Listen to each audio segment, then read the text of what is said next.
Maybe I fail.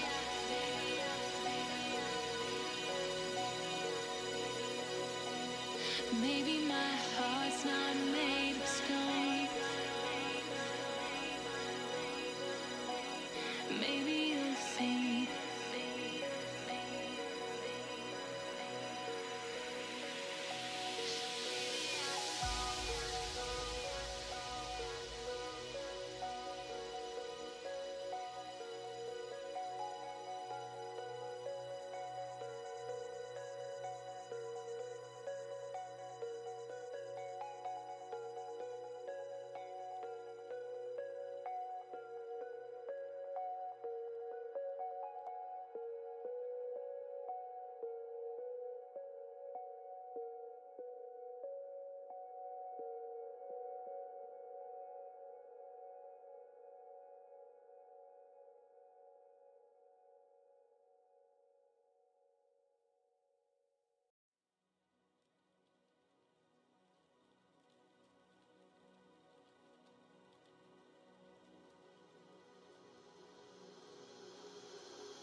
Hold me up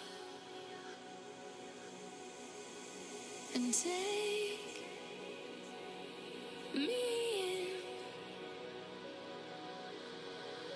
I'm losing it, lost again. So maybe I fall, maybe I fail, maybe my heart's not made of stone. Maybe you'll see secrets I'd never want to show. But I can't help it, I'm not superhuman, I'm breaking. Don't let me fall apart, I can't help it, I'm not superhuman, I'm breaking. Don't let me fall apart.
Hello, missing 1, 2, 3. Hello everybody, welcome to the Explain 11 stream. Probably going to be my last stream for a whole month. I'm going to be gone for the rest of July. I officially leave on July 5th, so day after 4th of July. So yeah, I'm not going to be able to stream at all for the rest of the month. I might be able to do a stream sometime before the 4th of July, but other than that, after 5th, I'm gone. I can't do anything. I'm not bringing my computer because it's a desktop. I'm not going to lug my desktop all the way up there with me. So yeah, I'm going to be gone for a pretty long time. I'm only going to be gone for a month, and then I'm going to be right back. Not sure what the situation is going to be out there with me. You know, I'm going to stay out there an extra day or a few days or a week or something like that. I'm not sure yet, but yeah, I'm going to be gone for quite some time. So no streams, no X-Plane streams until after this. This is going to be the last X-Plane stream, you know, like I said, until I come back. Other than that, we're going to try to make this one our best. We're not going to do a very long flight because I got some stuff to do. I got to get all the packing done. I got to go out to do some last shopping runs to get some stuff for the academy. I got to do all that stuff. You know, doing some workouts every now and then. Getting in shape for that, which has been taking up most of my time. But yeah, this probably isn't going to be the last stream. This is going to be the last X-Plane stream, but PlayerUnknown's Battlegrounds and maybe Rainbow Six Siege and maybe some other games I will be streaming until the 4th of July. But other than that, we're gonna get right into this into X-Plane 11, and we're gonna be flying the IXE G737. So let's hope that we have better luck flying or getting the engine started this time around. Stalker, say what's up, welcome to the stream. Hashtag save envy from Fire Academy. I mean, if I could do YouTube as a full-time job, I would do it, but you know, it's like as of right now, it's like it's not you know, it's not quite up there. But I mean, the Fire Academy is always something I've always wanted to do and always kind of had interest ever since. I think it was like my sophomore year of high school was when I started looking into it. But yeah, we're gonna get right into this, and we're gonna try to get this plane started.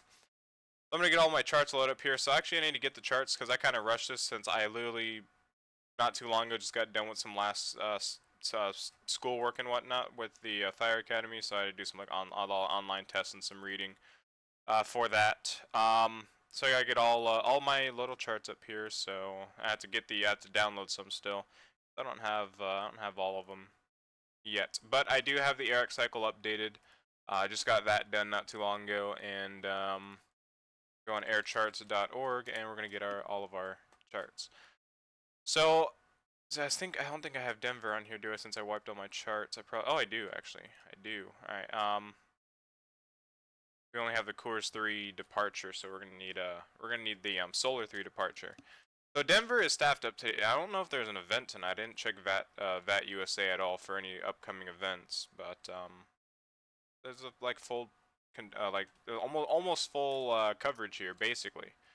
And actually, Sam Lambert was controlling the airport west of Denver or northwest of Denver, something like that. I can't remember what airport it was. So let's see. We already got the updated charts for the ground, so we don't need to get that again. We need to get the Solar 3 departure if I could find that. Solar 3 departure. There we go. No event, just a lot of new people. Ah, okay. Yeah, there's a lot of staffing, a lot of people flying in and out, so I thought there was some sort of event scheduled for tonight. Where's my Denver folder? There it is. Alright, so we're going to get this chart saved up here. It's going to be Solar 3 departure, and we'll load that on into the charts here. Whoops. Solar 3 departure. We have a second page as well, so we're going to grab that, and we'll get some music playing. Hopefully that song that I was playing didn't get got. That song I actually just found out not too long ago. It's an amazing song. Absolutely love it. Alright, we'll get some music playing here. Okay. The moment I get back from Florida, I'm hoping to go on this Vatsim nonsense. I'm hopping on this VAT. I thought you said hoping. I was like hopping on this VAT. I can't read. Wait, yeah, oh yeah, okay, yeah, I was about to say. I read that wrong, but nope, it was spelt wrong. I understood what you meant, though. Alright, let's actually turn this music down. Well, that's a little bit louder than I thought. There we go. Okay, where is the second page load up yet? Yeah, there's. Oh, we don't need the second page. Yeah, we don't need the second page. Never mind. Alright, let's go ahead on over to the Phoenix, because I don't have that arrival chart either. It is the Eagle 6 departure, or arrival I meant. We're going to need the Eagle 6 arrival. There's 3 pages. I'm assuming that the second or the third page is not needed. It's probably just a bunch of words. We're not going to really look into that. I don't have any Phoenix charts actually. I never actually got. Oops, let's not do that. Go. Yeah, I thought I did have a Phoenix chart on here, but I guess not. Alright, Phoenix, KPHX, departure, or arrival. And it's going to be on the Eagle 6. Save that, and I don't even have the ground chart. I thought I had Phoenix. I don't know. Whatever. John, say what's up, man. Welcome to the stream. Welcome, welcome. Sadly, we couldn't get any of the smart co-pilot stuff working. It's like after every single flight sim stream I've done, I've just been worn out of X-Plane. And I can't do it now because right after this I gotta get some more packing and stuff done, so sadly I won't be able to do anything after that. Phoenix ground, let's go ahead and save that. Get the other Eagle departures here, or arrivals, that's what I mean to say. Arrival charts. Alright, let's save this as page 2. Save that.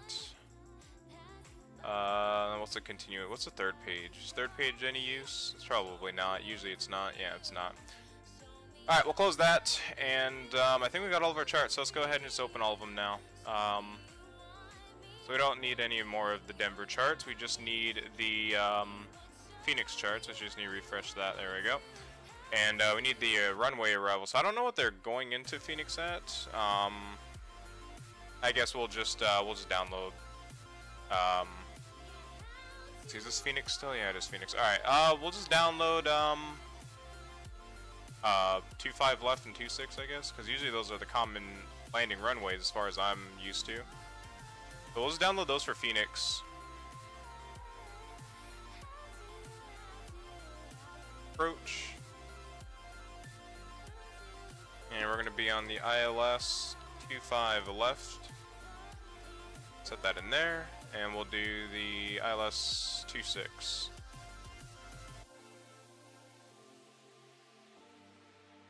There we go.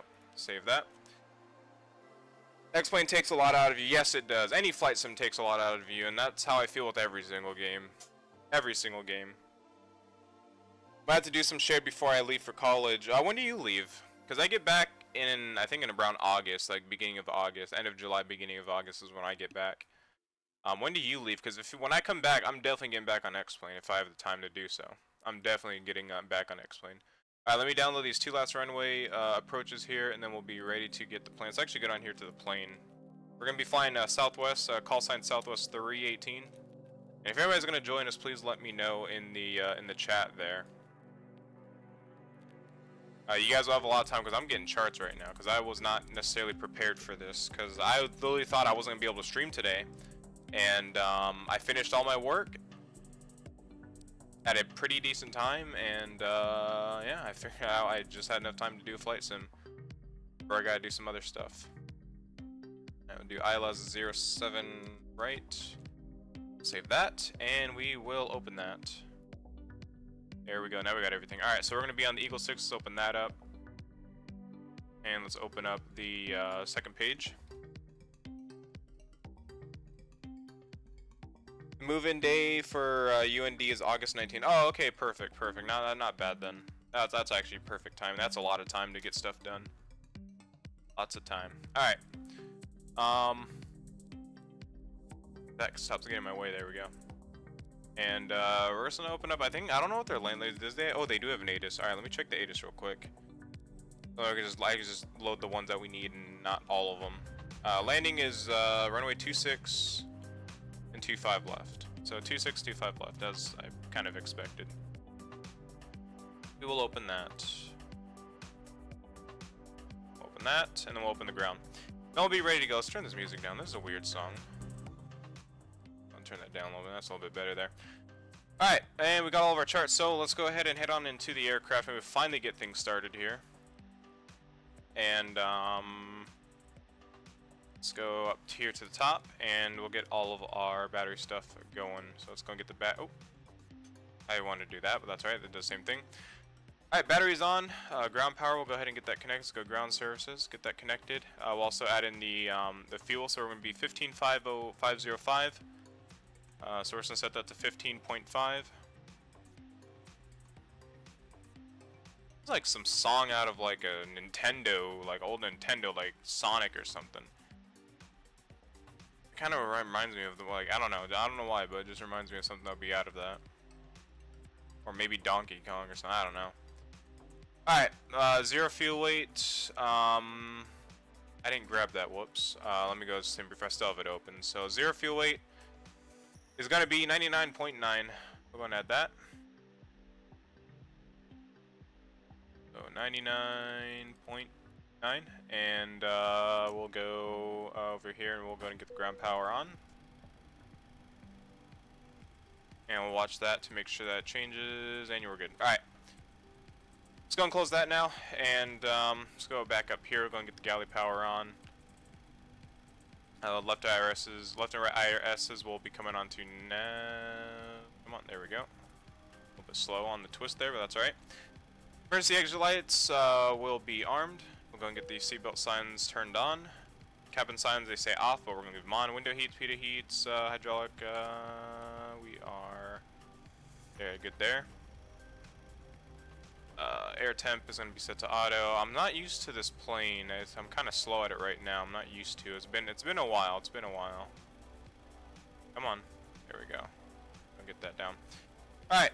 So those are all good to go. Cabin control mode. We're going to set that to our cruise altitude. Our cruise altitude we're going to expect to be at 360. Yeah, 360. And our landing altitude for Phoenix ground. We're gonna be landing on the 26 probably, and we're gonna be on elevation of 1135. Set that to 113. We'll set to 1130. Let's round it off, and let's go ahead and go back to. Oh, that's so annoying. Alright, so we got that set of APUs off, engine starts are off, external lights, we're going to get the position lights turned on. Position lights are just going to come on, then we don't have to worry about battery. Wing well, wheel well, we're not going to worry about that. All the other stuff we're not going to worry about. Altitude, 10,000, we'll just set that up. Alright, it's already set up for us. Those are our flight directors off, flaps are up, gears down, weather radar, stuff's a good TARA, and we're going to go ahead and send in our flight plan as well, and then we'll get our clearance. So let's go to squawk box, go to send flight plan. Our departure is going to be KDEN. We're going to be going into KPHX, and we're going to be have an alternate of KPHX, as I always do. I need for an alternate. We'll go and set in our route here. We're going to be on the Solar 3 departure. Be on the day transition. We're going to be on the GUP transition into the Eagle 6 arrival, and we're going to be on transmit and receive. We're going to be on TCAS, IFR, FMS. Make sure everything else is good. We're going to set this to 1 hour and 45 minutes. We're going to set the fuel hours to 2 hours 45 minutes. Receive, and we'll send that in. I'm going to go look at the comments here since I missed them. I'm a third of the way done with my medical. I'll have to post some pics of my trip to Oshkosh to Discord. Yeah, definitely do that. Oh, hey, what's up, man? Welcome to the stream. Welcome back.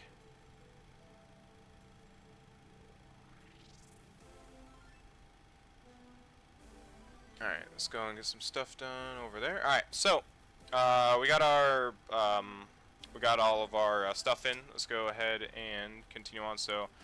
Next is going to be the FMC, but from here we're just going to get all of our we're going to get our route cleared, make sure that's good to go. So we're going to be off 122.8. We're going to be going to the Denver delivery 118.75. Still going that way. There we go. 118.75.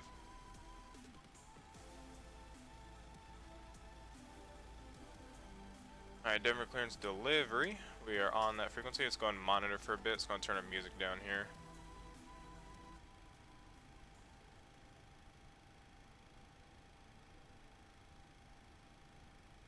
Quiet. Pretty quiet so far.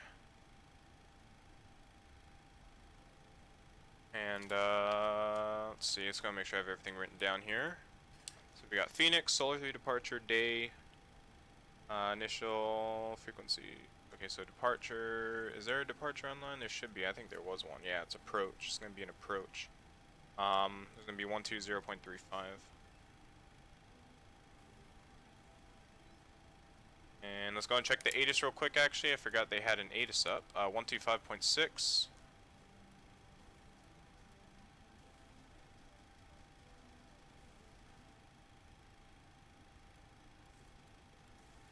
go and just switch that over. Okay, Denver information is Kilo. Winds are 260 at 7 knots. Temperature is 23. Altimeter is 3014. Wait, Las Vegas. KLAS. Oh, okay, SK. Okay. KLAS KGXY visual. I think that's. Why is it saying Las Vegas? I don't know. Maybe I'm just gonna ignore that. RNAV Zulu approach is available on request. Landing runway 35 left. Departing runways 8 and 25 and 34.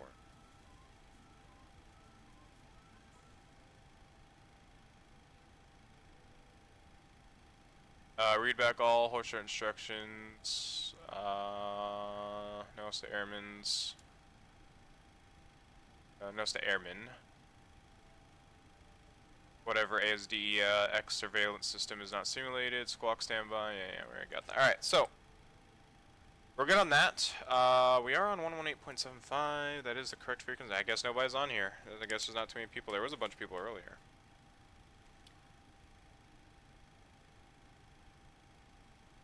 Denver delivery Southwest 318, a radio check. Southwest 318, read you got you 5 by 5. Thank you very much. We read you the same. Southwest 318 will be requesting IFR clearance to Phoenix. Southwest 318, clear to Phoenix. Clear to Phoenix International Airport via the Solar 3 departure. Then S5, climb via the city except maintain 10,000. Expect flow level 36010 minutes after departure, and departure is on 120.35. The squawk is 0636. And clear to Phoenix International Airport, Solar 3 departure then is filed. Climb via the SID, initial altitude 10,000, 360 and 10 minutes. Departure frequency 120.35 and squawk 0636 for Southwest 318. Southwest 318, read back correct. Pushing further at your discretion. Call ground 121.85 for taxi. Good day. Good evening. Alright, pushing back at my discretion. We'll contact ground 121.85 when ready for taxi. Thank you for ATs and have a great rest of the night. Good night. Alright, let's go ahead and switch on over to Unicom, just for the time being, and we'll get our aircraft set up. So let's go down here and start getting our FMC set up. We'll go to pause in it. We're going to set in KDEN. So let's go KDEN, set that there, that down here. Go to route, we're going to pop that back up there. We're going to go to KPHX, pop that in destination. Then we're going to do call sign Southwest 318, pop that there. We're good there. Go to departures and arrivals, departures. We're going to be on the Solar 3 departure, and we're going to be, I don't know what runway we're taking, since the runway is going to be 825 and 34 right. We are, let's see, we are, I think we're at this terminal here.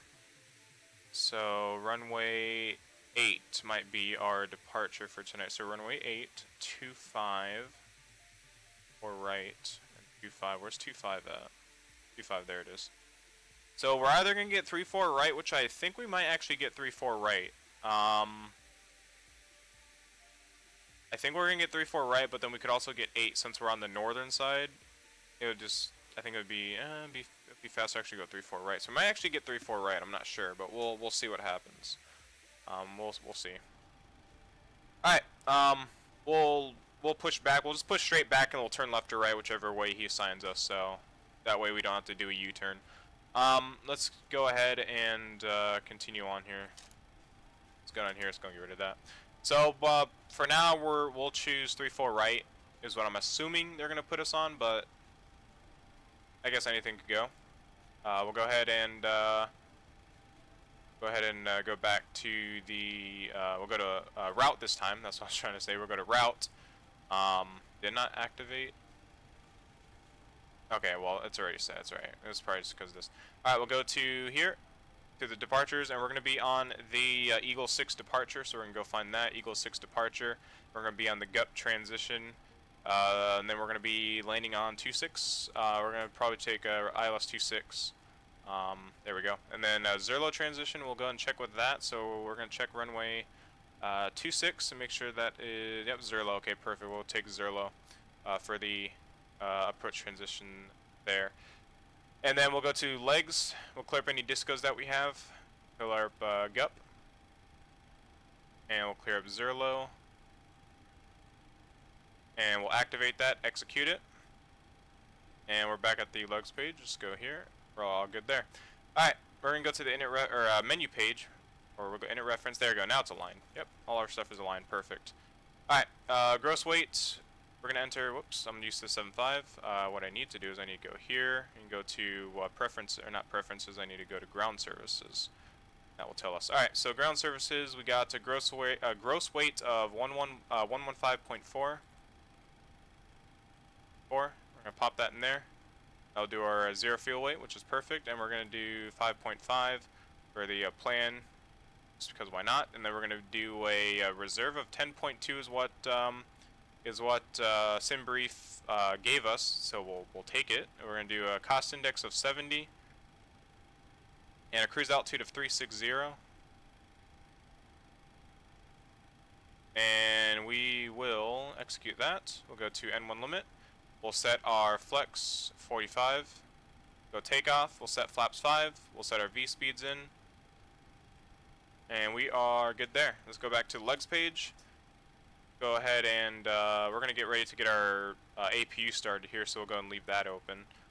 Alright, so we got all of our FMC stuff done. Let's go up here. Let's go and get our first forward fuel pump on. There we go. And we'll go ahead and start getting the APU ready. Actually, no, wait. We can't do the APU because I didn't do the fix, so I cannot do that. So what we're going to do is we're going to start one engine here at the ramp, because that seems to work. Hopefully we don't have the engine problem. Last I seen is that if I taxi a little bit of ways, it will automatically fix itself. So we'll try to go if it does it, and we'll see if it fixes itself, because it's very weird how it happens, but it's whatever. It'll probably fix itself in the meantime. But we're gonna stay on ground power. We're gonna just continue on the pushback here. We'll get one engine started here in a bit. So fuel pumps, we'll go and get all of them on. They already are. Cabin signs are all on. Let's go and get our window heats all on. Heading, let's go and get our MCP set up. So we are going to be, I'm assuming runway 34. Like I said, I could be wrong, but we'll set up for preset up for 34. So we're going to be on the heading of 352. Let's actually go this way. So 352. Oh, that's speed. What am I doing? God damn it. That's speed. I was setting the wrong one. Whoops. We'll set that one later. Let's set this one here. This is the one that we're supposed to set. I was wondering why I was going so slow. I was like, I don't remember going this slow. We'll set that to 352. You can tell I haven't flown this plane in a while. I forget things. Or I haven't flown... yeah, it's been a while since I've flown this plane. Ever since it broke. I never really got it, you know. I've been flying the 757 a lot and other planes. Let's go and set this to 200. There we go. Now we're doing things right. 24D, too spooky for me. What's up, man? Welcome to the stream. Welcome back. Alright, so we're just going to close that. Let's pick it out of there. And let's go to the 737 checklist again, and we're going to make sure we get everything correctly set up here. So we're going to get the flight directors on. Left and right are coming on. We are good there.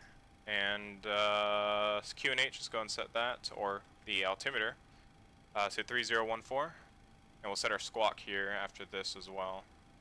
3014, we'll go down, oh, come on, there we go, 30, alright, here we go. It's going to be 0636, 0636, Leave that on, we're gonna put that on standby. And we'll leave that on TARA. Set packs are gonna be coming off for the engine start since we have to start our engines at the ramp, so we're gonna get those off. There we go. Packs are off, anti-collision light will be coming on, wheel well, wing lights will stay off actually, never mind. And we're basically good to go on that. I say we are good to go. I don't think I'm missing anything. I think we are good to go. Like I said, we'll get the engines up here because I can't really do anything else, sadly. And let's see here. Get the electrical. You have to get the electric on here. I think I missed that. I think I accidentally missed that, did I? Yes, I did. There we go. Okay, other than that, I think we got everything. I don't think I'm forgetting anything. Let me just double check everything, make sure that we're good to go. Make sure we don't have, yaw damper, that would help. Go and just do our flows here. Let's make sure we got everything. Galley is good. Good. We'll, you don't have to worry about those since we're not running on that power right now. Good. Window heats are all on. Heater heats will come on after engine start. Those will clear up once we get the engine started. We're good there. That stuff is good. Auto.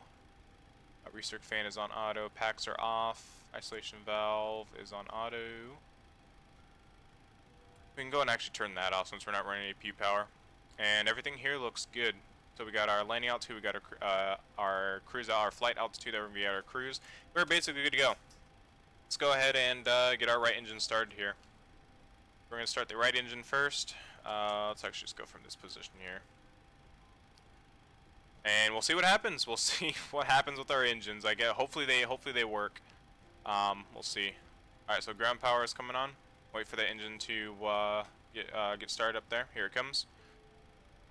Let's hopefully it works, guys. Hopefully that our throttles will work with us tonight. Why is the last stream until August? Going to Fire Academy. Oh yeah. Yep, going to Fire Academy. So I'm going to be out basically all of the rest of July until July 5th. And I'll be back, be back at sometime beginning of August.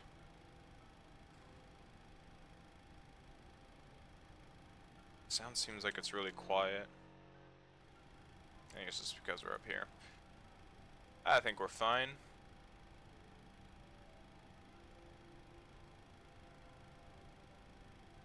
Alright, and almost 25 on N2, and there we go, 25%. So we're just gonna start one engine. We're gonna get the power to that engine. Actually, you know what? We'll just start both engines here at the ramp. We'll start both engines here at the ramp. Might as well, right? Might as well. Wait for that engine to stabilize. I guess now I'm watching for the rest of my night. It's probably gonna, the month's probably gonna go fast for you guys if you guys have really nothing to do, but for me, the rest of the month's gonna go by slow. I already know it is. It's gonna go by slow. I think I'll have fun, but I think the part that I'm really worried about is just the PT stuff. I've been doing, I've been doing some workouts and whatnot, just to get in shape, stay in shape and whatnot, but you're just always nervous because they're gonna, it's the Fire Academy, they're gonna push you. They're gonna push all their trainees to their maximum ability and even probably further. Alright, so let's go ahead and get that one running. Let's go and just make sure. Okay, so everything works. Okay, so we're good. We are good. I just want to make sure that the power transfer and all that stuff works. Let's go and start the left engine here at the ramp.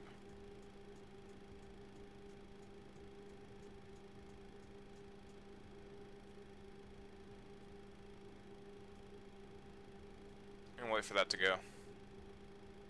Alaskan Fire Academy, place with free heat. But the bad thing is that I'm kind of terrified the most about is, not really terrified, but I don't know, worry. I won't say worry. I don't know, just kind of nervous. I'd say, okay, nervous.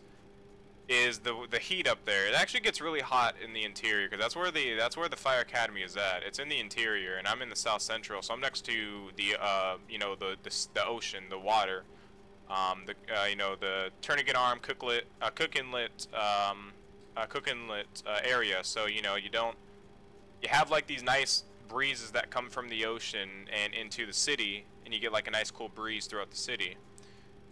But up in Fairbanks, they have nothing but land and like a little river and maybe some lakes nearby, but obviously that's not going to do anything. So it gets pretty hot out there, or up there I should say. It gets pretty hot up there. I guess we'll find out what happens when I go up there. See what the weather's like.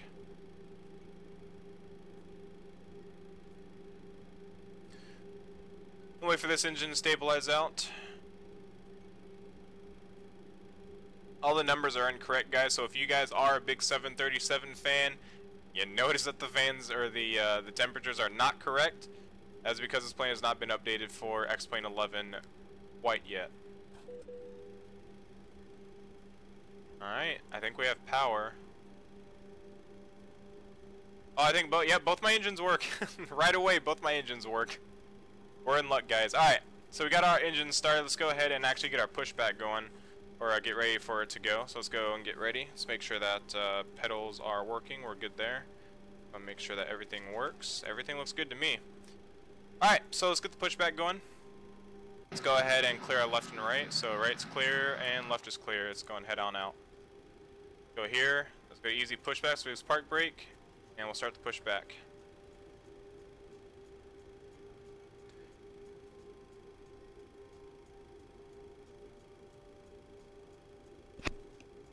Aaron Finley, what's up, man? Welcome to stream. Hey, man, I'm in the Army and we do a lot of PT. The best thing for PT is more PT. Push yourself hard and you will do well. Get in a good regiment. Yeah, you know, I guess the Fire Academy, almost like every single Fire Academy is paramilitary. So it's not 100% like the you know, you obviously know what paramilitary is, but you know, paramilitary, you know, you got the PT atmosphere, you know, do a lot of PT, plus it's a firefighter, you know, career. So just like military, you carry a lot of gear, you know,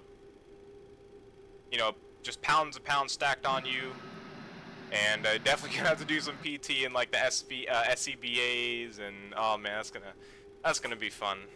That's gonna be fun.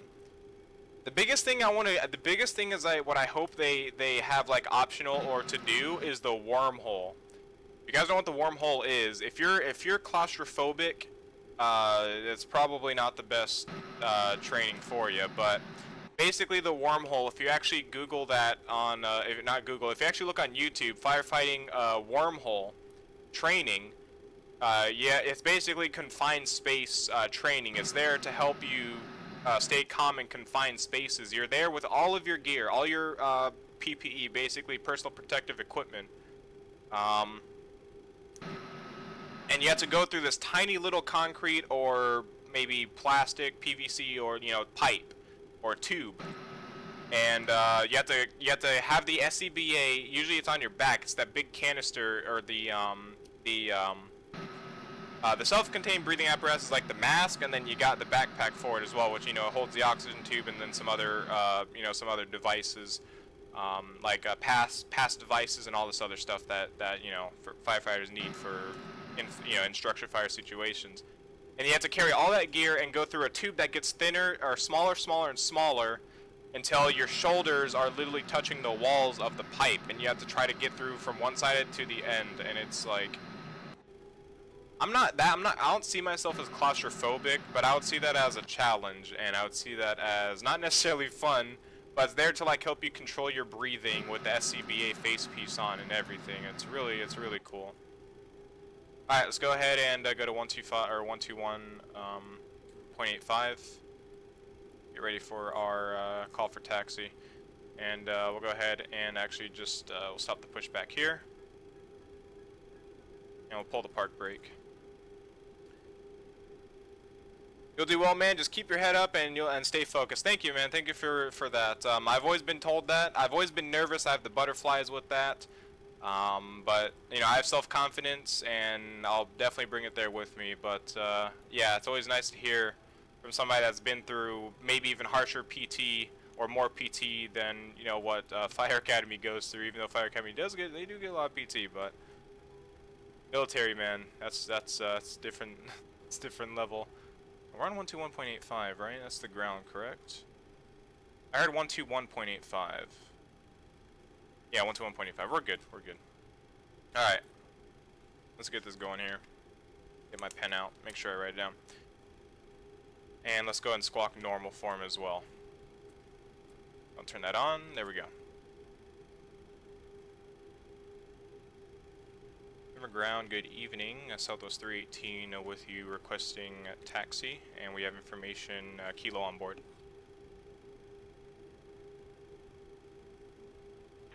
Southwest 318, Denver Ground, good evening, sir. Runway 25, taxi via Gulf.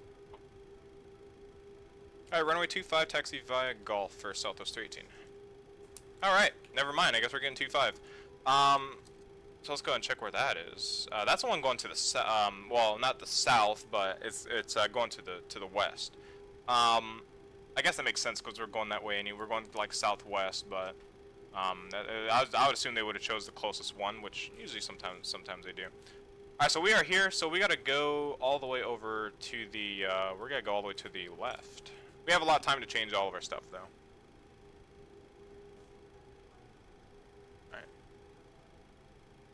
Hey, yep, both of our engines are spooling up. Nice. Alright, we'll go and get flaps set. This plane sticks to the ground like crazy. Got all of our stuff set up here. Like, this plane just feels so sticky to the ground. Insane.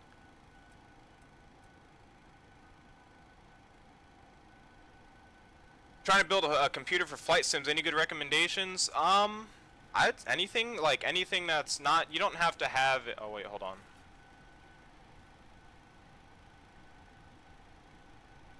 Oh, okay. But just really get a computer that that is, you know, you don't have to have a high tier, you know, high-end computer. You really don't. You know, flight sims seem like they do. A lot of people say they do, but you know, those are people that want to run their sim at like max settings. And you don't need to run a sim at max settings to enjoy a sim. I mean, as long as you're getting good frames and you have decent scenery or decent quality scenery, I'd say that's a win for that. The reason why I really got this computer built, though, was mainly for Arma and some other games.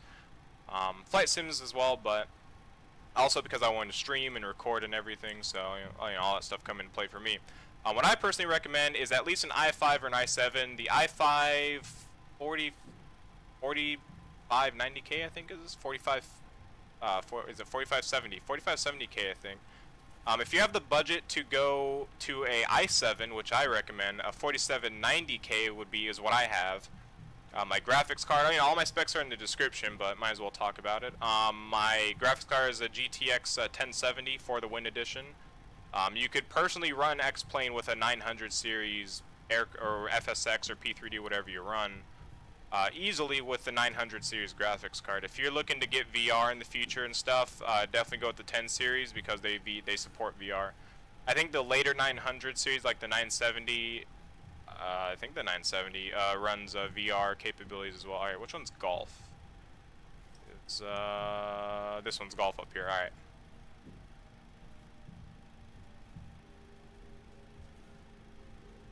Let's see, did we get all of our stuff on? I just want to make sure. I'm kind of out of it right now. Just trying to rush through all of this, but I think I don't have any schoolwork, so I might be able to do a second leg. I'm not sure. We'll see what happens. We'll see how I feel. We'll see how I feel, because I've been doing some workouts and I'm feeling kind of like gelatin right now, so. No. Sitting is nice. Sitting is very nice, but I'm just really tired right now, really worn out. Okay, down this stretch here, we'll change our runway to 25 and we'll get all that stuff set up. Yeah, no problem. Aaron, also, if you're looking to build your computer, definitely just make sure you check the specs out. Make sure that your motherboard, the biggest thing is make sure your motherboard is compatible with all of your parts. And the way to actually do that, I'll recommend you a good website if you haven't heard of it. It's called PC Part Picker. And basically, every PC part that you choose is going to tell you an estimation of what everything will cost, whether you're getting a case, you know, everything. And it will tell you your estimated price at the bottom of that list. And you basically go through all the systems that are known to PC gaming, and not even like Office as well. And there's a lot of stuff. Like I said, there's a bunch of stuff. It will tell you what's compatible, what's not compatible, what sockets, you know, a certain graphics card uses, or not graphics card, a CPU uses. It'll tell you everything. That's how I built my computer, and also with some help and also some know-how of, you know, what sockets to use and what to get, what not to get, so on and so forth. But yeah, it's a very helpful website. It tells you what's compatible, what's not compatible, and so on. Really helpful. Very, very, very helpful. So again, it's called PC Part Picker. Execute that. Back to legs. There we go. All right. Flight 318, Denver ground. Go ahead for Southwest 318. Southwest 318. Are we not?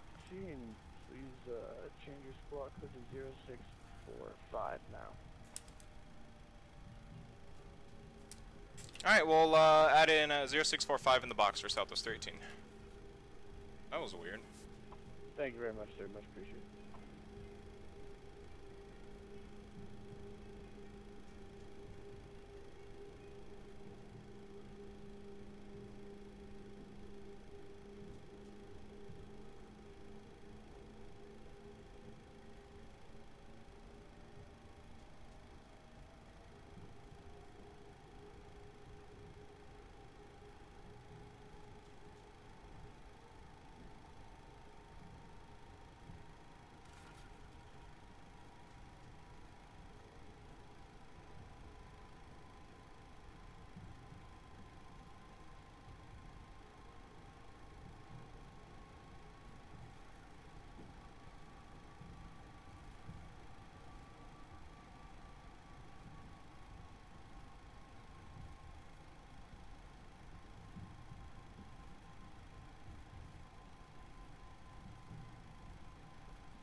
Alright guys, I am back. Just had to get some last stuff done, just done some checks. Because, you know, got a lot of packing to do. But anyways, these are people from ARTCC. Jordan Cohen, hey, what's up, man? Welcome to the stream. Got a bunch of...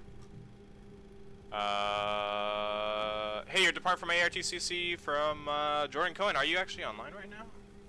Oh, no. Well... Is anybody here online from there? Oh no, there you are. You're ASE. You're Aspen Ground. Okay, nice, nice. Second to the left. Southwest Airlines Flight 318. Oh, Denver here we go. ground. Contact departure 120.35. Have a good flight, sir, and enjoy your live stream. All right, 120.35 for Southwest 318. Thank you, and have a great rest of your night. 120.35. Well, we're gonna have a bunch of Denver guys in the stream. This is a bit more nerve-wracking. They get to see my mistakes. All right, 120.35. Let's go and switch on over to that. God, this plane has like super glue on its tires. Like this plane's tires are made of super glue. 5 minutes. Literally made of super glue. It's so like I had to add in like a quarter to like almost 50% throttle getting this thing going. Most annoying thing ever, but fun plane to fly nonetheless. Let's go and set all of our stuff here.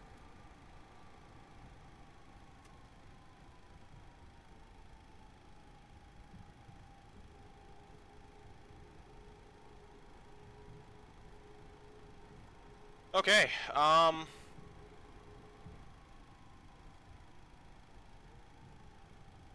we're all good there. No, we gotta change our heading here. We gotta change our heading completely. I forgot we changed that. Alright, there's good enough. Alright. And we'll let them know once we get up to the holding line. We'll just do some checks on our aircraft, make sure everything's good to go.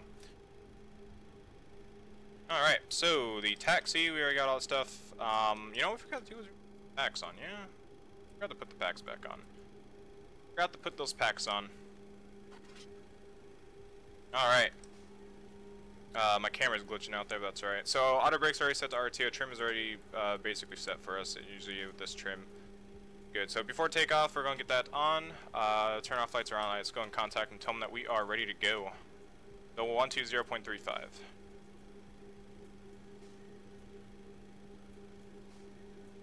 Does it say that we went over? I think those are the right voices, right? Yeah, okay, we're good. Never approach, a good evening, Southwest 318, with you, ready for departure, holding short of 25. Southwest 318, Denver approach, good evening, wind 3206, runway 25, clear for takeoff. Runway 25, clear for takeoff, Southwest 318. Alright. And that's what I'm talking about. It's just the plane, I'm literally at like 50%, like 40 to 50% throttle, and the plane's just sticking to the ground. Amazing. And then it kind of gets unstuck after a while. Come on. There it goes. That's when it gets unstuck. Alright. We'll go ahead and get our wing lights on. We'll get all of our lights on for safety purposes. That's what you're supposed to do, but I never do that every flight. Not every flight. Some flights. Not everyone. And we are basically good to go. And gotta remember, press my button extras. Hopefully when I get back, I'll have some money and I'll be buying some new planes and stuff, and hopefully I'm gonna get a new joystick first. I'm gonna definitely get a new joystick first, before anything. All right, we'll go and hold here. Actually, no, we don't need a hold. We'll just go straight on. We'll get our landing lights on first. Make sure everything's good. They're continuous. So we got no errors. Let's get out of here. Let's go flying. Oops. Did not want to press that. There we go. Let's go here. Hit toga. There we go. I'm so glad the engines are working now. The engines are actually cooperating now. It was amazing. Alright, let's go and pull up our departure chart here.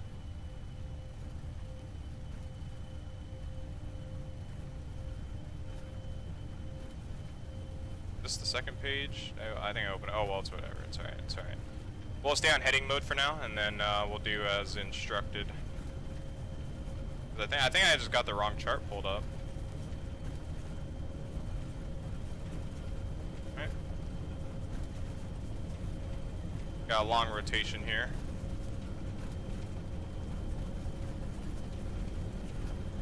Alright, approaching V1. Rotate.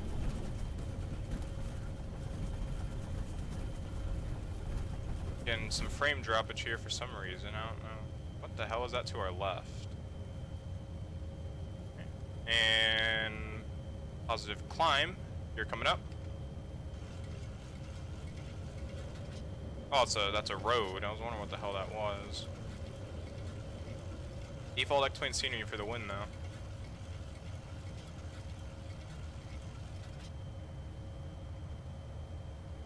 Okay. So far, so good. We're going to maintain on heading mode for now. We have some radio comms here in a bit, so let's go and get ready for that. Let's go and turn heading mode. I would hand fly right now, but really not much to hand fly right now. Let's go and turn on our vertical speed. We're going to do vertical speed climb out of here, so that we can control ourselves. And let's go and change the speed to, we'll keep it at 190 for now. That would be a perfect speed. Go and get our gear turned off. Go and bring that up. And we'll wait for the call. Hopefully we didn't get disconnected, did we? Southwest 318, Denver approach, radar contact.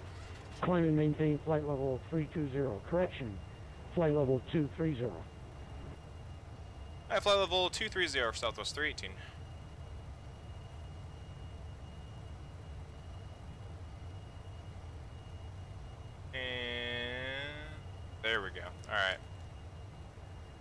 Seatbelt sign, you keep forgetting seatbelt signs. I already got them on. They're already on. They are on, see? Don't worry, I got them. I always set them on. They're like the first thing I set. Alright, let's go and see. I think my charts are messed up. I think the charts didn't set correctly here. Which way is it going? Okay, here we go.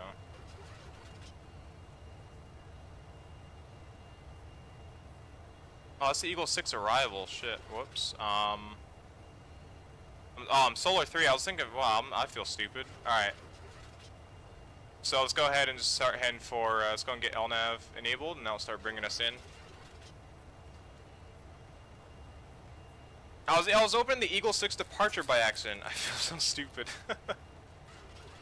I was like, why the hell does this look so weird? Why does this chart look so weird? I was like, I think my charts are broken, guys. And I look, and I was opening up the Phoenix arrival. Did I mistype that? I don't know. Maybe I'm just blind and yeah, I'm just blind. Okay, we're good. We're good.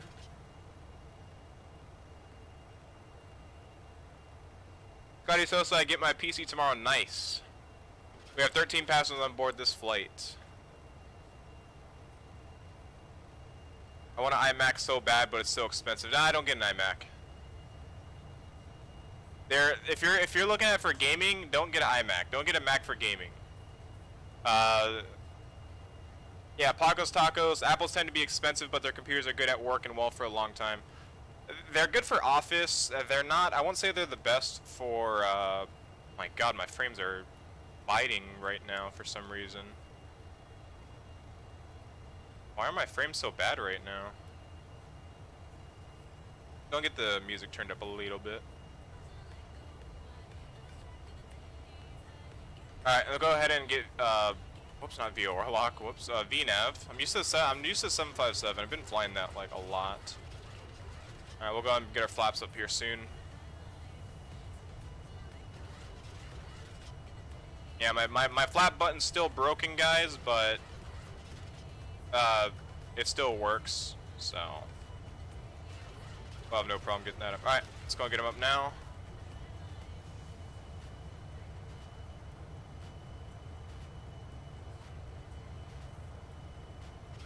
What is wrong with my frames in this game right now? What is going on?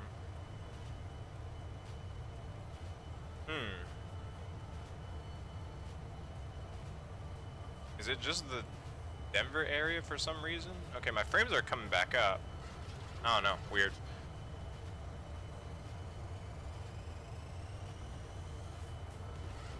Going to Tallahassee, Florida tomorrow, and I will, and I still haven't packed yet. Oh, that's always fun. Last minute packing is always the best. I'll be re-listening to the 509th. Nice.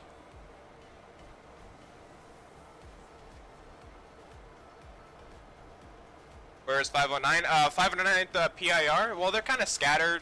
You know, you got different, you know, the different battalions. Our unit in Armor 3 is simulated around the 3rd Battalion, 509th, 25th Infantry Division, located up here in Anchorage, Alaska. I actually had created the unit, but I had to pass it down due to all my school and stuff. And you know, they're based up here in Anchorage, Alaska, Fort Richardson specifically with the joint base. Fort Richard, was it Elmendorf and Fort Richardson? I think they called Fort Richardson Elmendorf Joint Air Base, or a joint base. Yeah, they're stationed up here in Fort Richardson. There's also I was originally gonna do it after the Stryker Brigade up here. I can't remember what unit that was though, but I was more familiar since I'm from Anchorage, Alaska. I decided to do it the 3rd Battalion, 509th, 25th Infantry Division. Should have been on a few hours ago. Flew with a bunch of buds in MT, Montana. I'm assuming it's Montana. That don't typically fly Vatsim. I wasn't gone earlier, but I had schoolwork to do. I had to do one of my last few tests.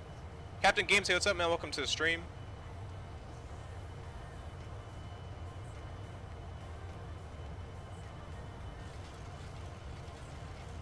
Keeping the music just low right now just so I could listen to ATCR. Coming up on 10,000 feet, let's go and get our lights turned off.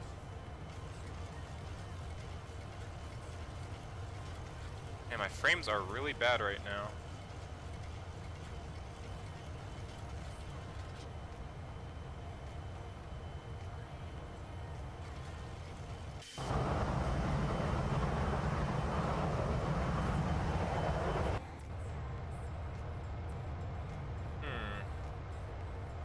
I don't know what could be eating my frames right now. Let me see what Task Manager is stating here. Let's try ending that. Did that increase our frames? Doesn't seem like it.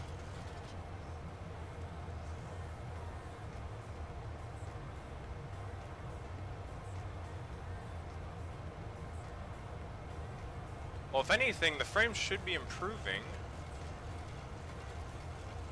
Let's see what's eating my CPU. X-Plane is just eating my CPU right now. Like, X-Plane is literally eating my CPU right now. I've flown out of Denver before and it wasn't this bad. Hopefully it's not gonna be like this into, hopefully it's not gonna be like this into, what's it called, into, Phoenix.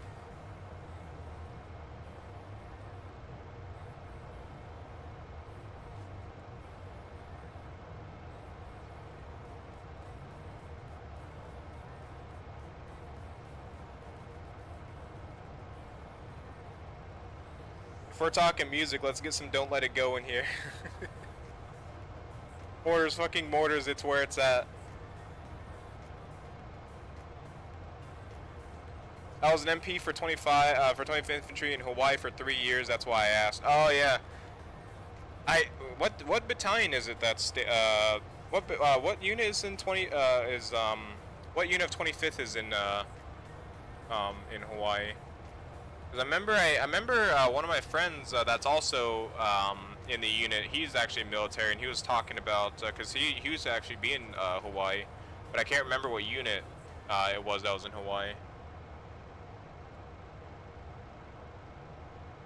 He'd always like tell me stories of like this like creepy roads and like spirits and stuff in Hawaii. Like there's like creepy road that always had like some weird like I guess like paranormal activity and stuff.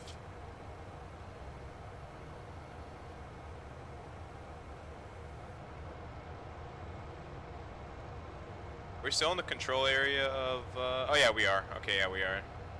We're probably about to get handed off here soon though. Oh, my frames, man. Looks like we're improving. I don't know why, but we've got to have Denver and our frames are improving a bit better now. They're a bit better. Could be better, and they usually are better, but sure.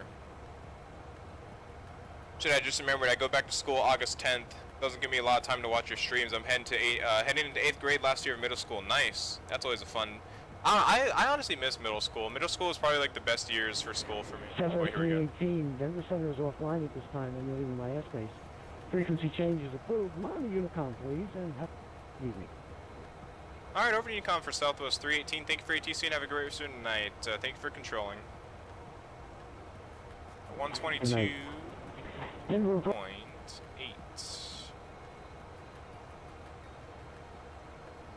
There we go. Alright, so we're at the Denver airspace right now. Thank you for the Denver guys for jumping in for controlling tonight. Honestly thought there was an event tonight, but apparently not. I mean, Denver was staffed up like there was an event. Yeah, we got a little bit late though. Darn schoolwork. Darn schoolwork, man. But yeah, like I said, hopefully when I get back, I won't have too. Hopefully I get a little bit of break, and I'll be back on streams for maybe a month or so, and then of course I'm either gonna go back to school for another for firefighting 2, because right now I'm doing the firefighter 1 class or course, and then there's a firefighter 2 course, and I'm probably gonna be doing that. That's not gonna be till next summer though, so there's gonna be a lot of time in between.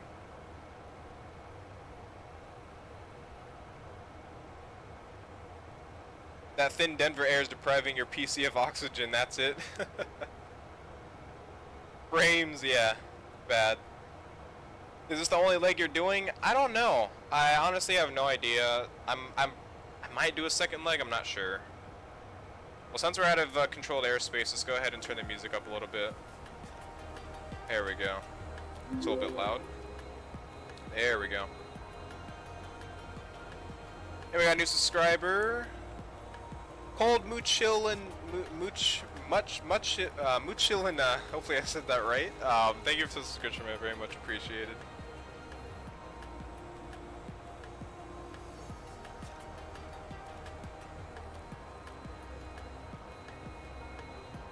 Third and second brigade, yeah, that's, what was that? I think he was talking about second brigade. I was actually about to say if it was something with the second, something second. But yeah, I think it was the second that he used to be in, and then I think he got, he got stationed in Texas? He got sent, no, was it Texas or Seattle? I don't know why, I want to say it was actually Seattle, not Texas. I'm thinking of somebody else that got stationed in Texas. Place is haunted, no lie. Yeah, that's what he was saying. He said that like there's this one road. Where there's this. It was like an old prison or something down the road. It was pretty isolated. It wasn't that isolated. You know, it was like right outside of a town. It used to be like an old penitentiary or something like that. And I guess for a while it was abandoned, and going down the road, I guess they saw like some creepy things and stuff down there. I was like, yeah, that's scary. That's very scary. I would not be able to. I would not do that. That's a big no for me. Okay, my frames are increasing a little bit. I think it's just this area. I don't get what that's all about.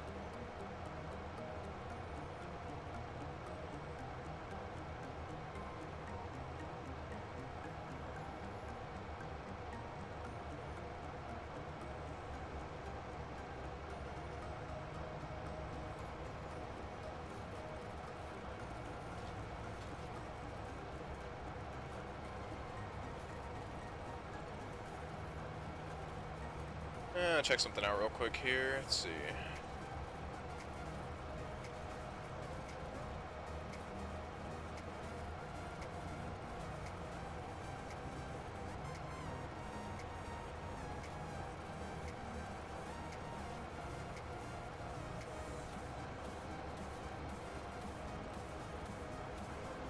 Yeah, I don't know what it is that's slowing down my damn frames right now. Seems like it's getting a little bit better. Alright, also, yeah, let's go ahead and we actually can clear ourselves now that we're, go and clear ourselves up to our cruise altitude here.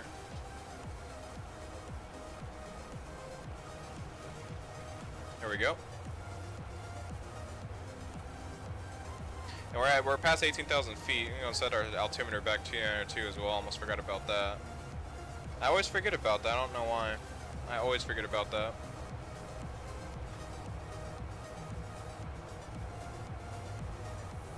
Juan's Gaming, no, why is this the last stream?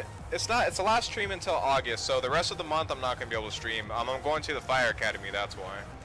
And going to the Fire Academy, I'm going to be staying in the University of Fairbanks dorms, and I'm not going to bring my, I'm not going to be bringing my whole desktop up there, because it's only a month-long course. Depends on if I get through the entire course. Yeah, I guess we'll find out.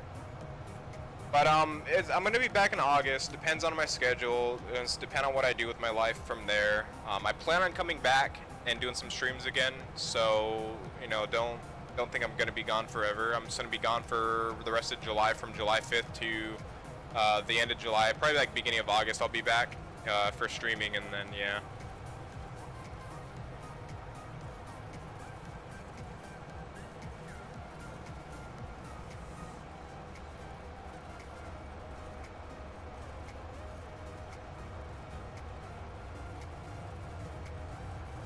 Oh, 728 Battalion, 8th MP.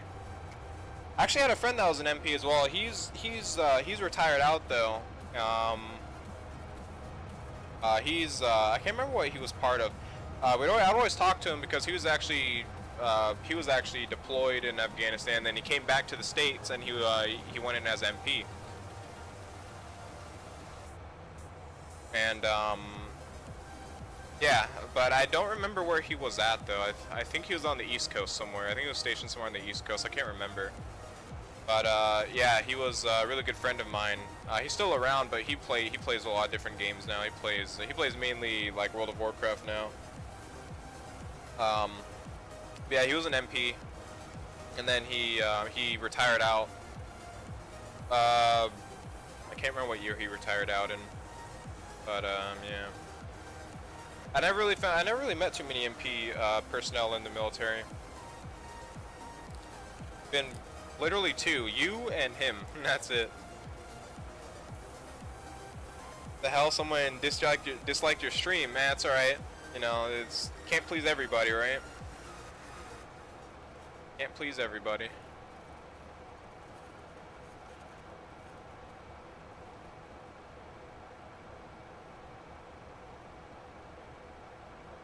Hell no. I'm assuming you meant to say hell no, or hell no. Have fun though. I will have fun.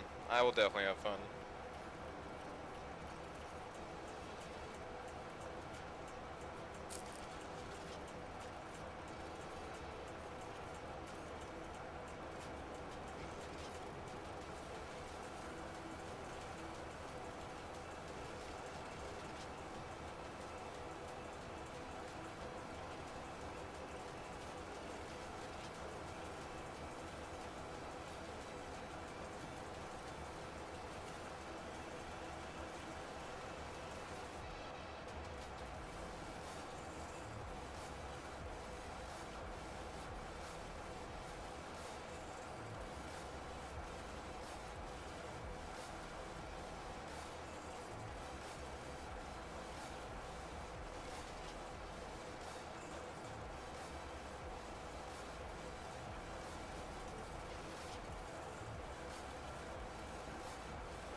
I know, I'm a huge fan.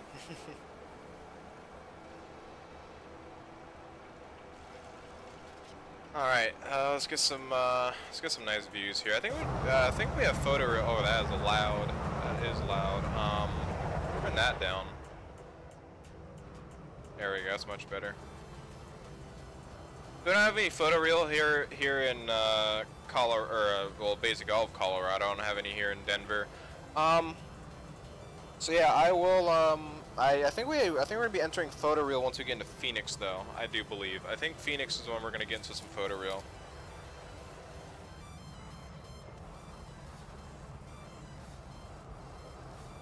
He's talking too much. You knew someone would dislike that. Yeah, I mean, a lot of people don't like that. You know, some people don't like a lot of talking. Some people like interaction. I personally like interaction with your, your subscribers, your viewers. Because it gives them something other than look at a screen, it starts conversation, answer your guys' questions,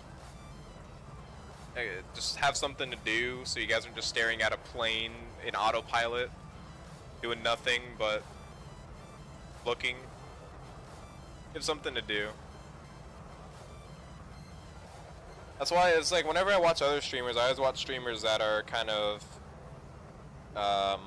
doing stuff, and it's like you see me on my Arma streams and stuff. If you see me on my Arma streams, you notice I'm not very interactive because I'm in a game where I'm concentrating. But games like flight sims and stuff where you just sit around and do nothing for a majority of the stream, that I understand. I understand interaction and a lot of talking because it gives the streamer and it gives the viewer something to do and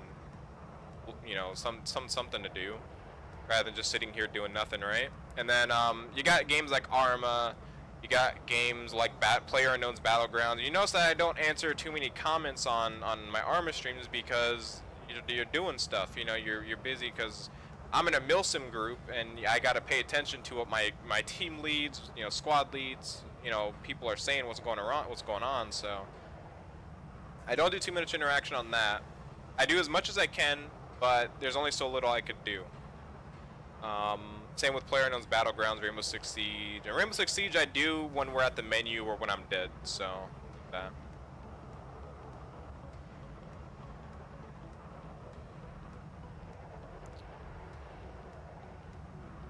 Hell no.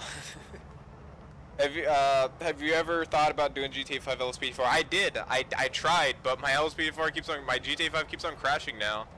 My LSPD4 kept on crashing when I was using the smart police radio.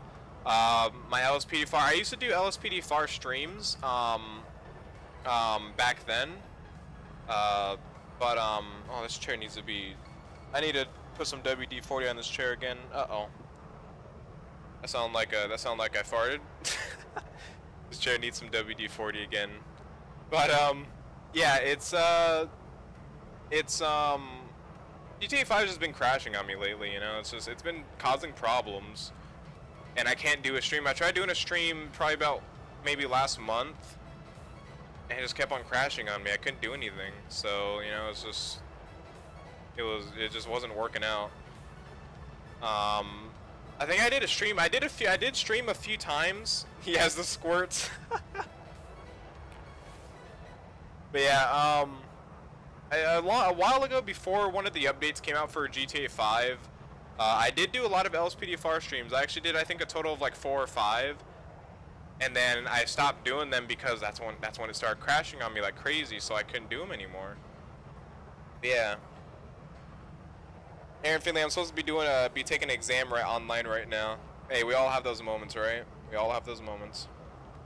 If you update all your mods, I completely deleted GTA 5 from my computer. Every existence of GTA I've deleted from my computer. I reinstalled GTA 5, started GTA 5 up vanilla to see if it wasn't GTA 5 crashing. That worked fine. Installed LSPDFR, and it crashed. Well, reinstalled LSPDFR, Rage plugin hook, script hook, and it started crashing for me for whatever reason. Well, no, I installed Smart Police Radio and it started crashing on me. So Smart Police Radio was the issue for some apparent reason. So I don't know. It's just I couldn't, you know, and LSPDFR, I cannot play that game without Smart Police Radio because it's very essential for me. I love that plugin. It's a very nice plugin. Very cool. Well, I just basically had to stop doing it. I had to stop doing LSPDFR streams because of that. And it's been a big buzzkill for me because I love LSPDFR. It's a great mod. It's a fun mod. But yeah.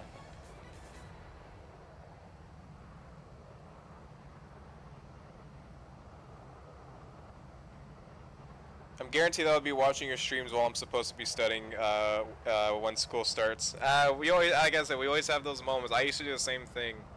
And I did it when I was working on this course here too, on my Firefighter 1 course. I would stream or watch somebody stream and I'm supposed to do something.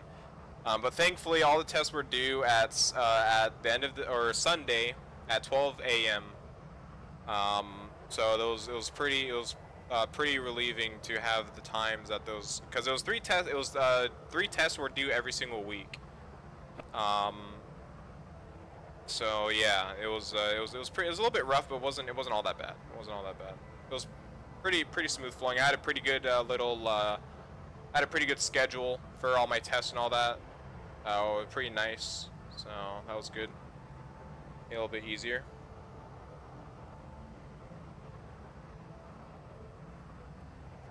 Check YouTube, they have everything. What do you mean YouTube has everything?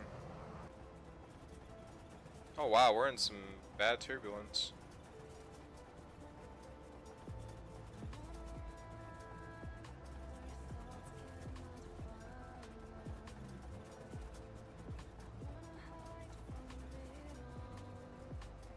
I thought I saw the plane shaking a little bit. I didn't know it was this bad though. Oh, there we go, now we're out of the turbulence.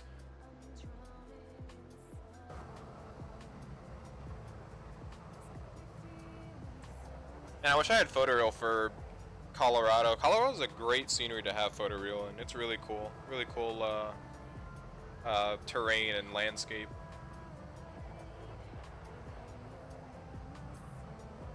I wanted to watch a SpaceX rocket launch today. Everything was good until T-minus 9 seconds when the onboard computer scrubbed the launch for a guidance issue. Oh, that's bad. That's bad.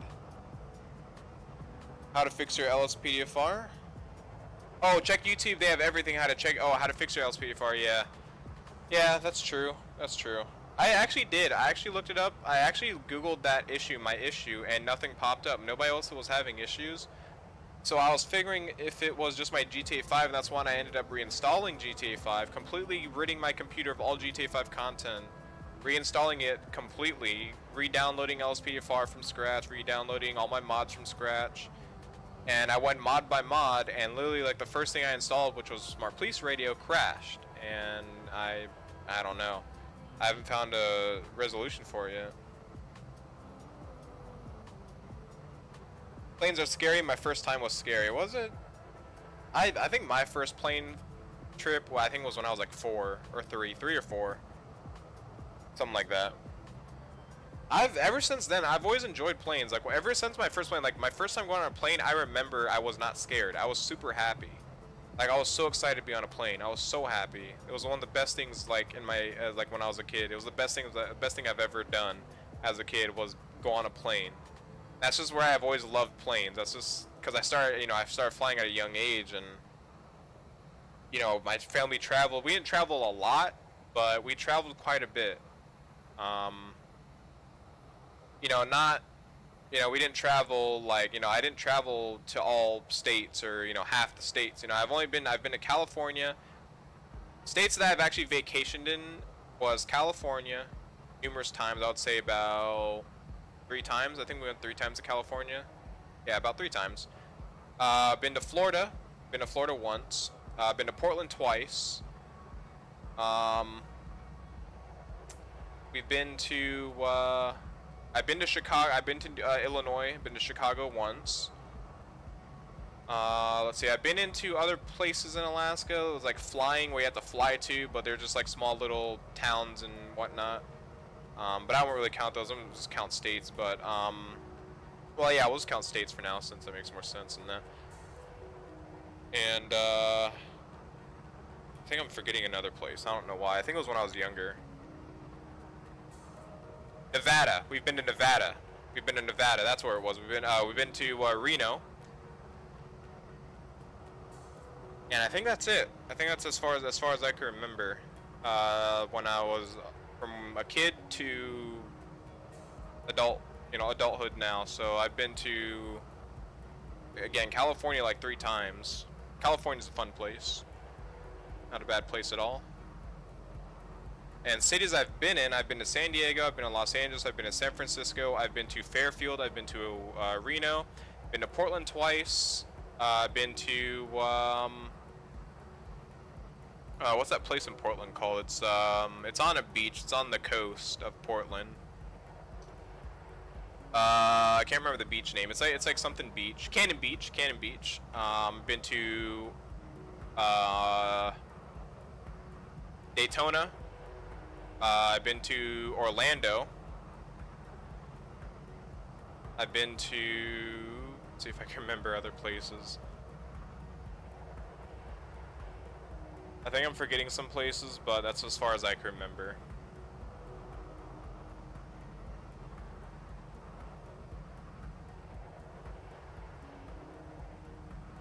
Let's see. Planes are the best. My last time was scary. How that came too close to some trees on final. That's always the fun part, man. What are you talking about? Like seeing the ground up close on you like that. I always like seeing that. I can see how it's scary for some first-time flyers, but I would have saw that as pretty interesting. I thought the plane was gonna fall out of the sky.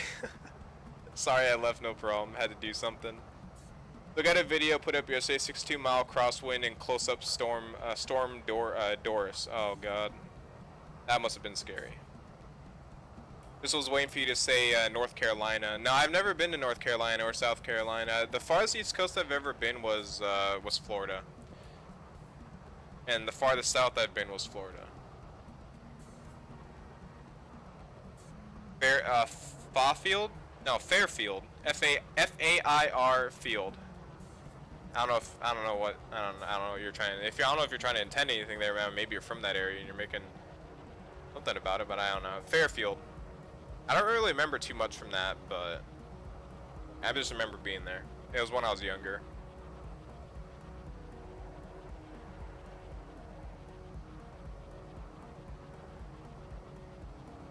I think I think the best part, I think my favorite time when I flew, like the best experience I've ever flown, when I have flown, was seeing another plane fly right under you at cruise altitude. I wish I had on video because I do have my trip that we took to Florida, or not Florida, I meant California and Portland. I do have that on my GoPro and everything. I actually have I have it all edited out from, like, I think it was like 2014, 2013. I think was when we went, something like that. And I remember we're on the right window, so we're like here. We're sitting in roughly about this. Yeah, we're roughly sitting about this seat here, and I'm looking out the window, and out of nowhere, I see a plane just go right under us. Just go super fast right under us. Like, we're at cruise altitude. To give you guys.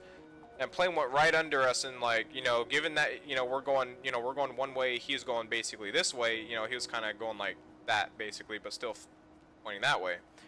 It was so cool because he was close, but he wasn't close at the same time. You could see, like, he was close enough to see the plane, like the whole wing structure, the tail, the livery on it. He wasn't close enough to be a near miss, though. You know, it was just your typical.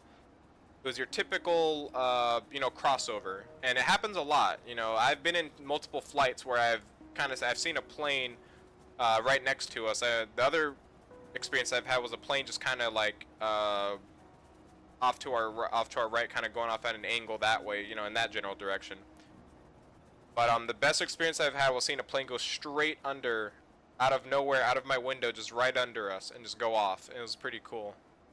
I couldn't make out the livery though. I couldn't make out the plane at that time, but all I know is it was super cool. It was really awesome. It was a really cool experience to have. I mean, I know a lot of people would probably get scared if they see that, but I saw it as pretty interesting. I saw it as pretty cool.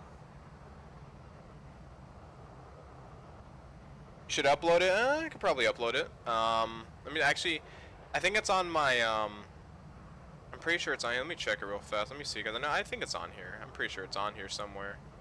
I just can't remember where I put it. That's the problem. I just can't remember where I put it. Let's see if I could find it. I could definitely upload it.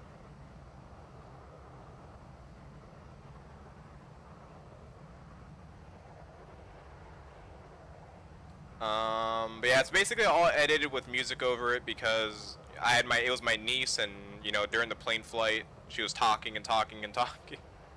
And yeah. But, let's see here. Is the music stopped? Why is the music? Oh, it's just really quiet. I'll replay this song. It's really quiet. It's a really quiet song. It's an ambient song, that's why. Alright, let's see if I could find it. I think it's under my uploads, should it?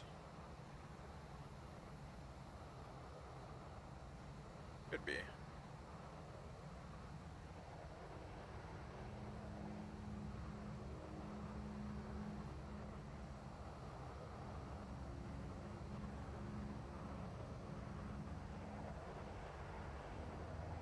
How do you understand the airplane functions? Like, what do you mean the airplane functions?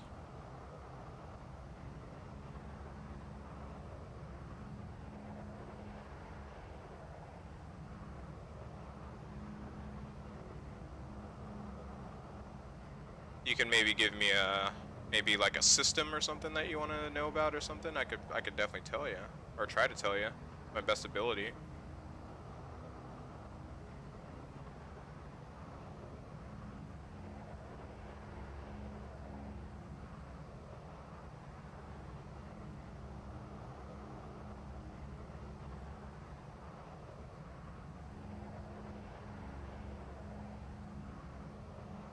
Joel, hey, what's up, man? Welcome to the stream. Welcome back. Just catching us at our cruise altitude.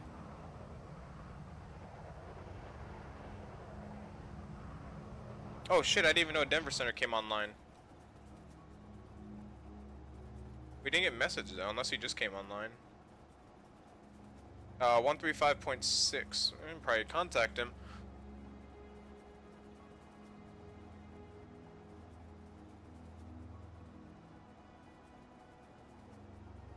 Good thing I looked at my VAT spy.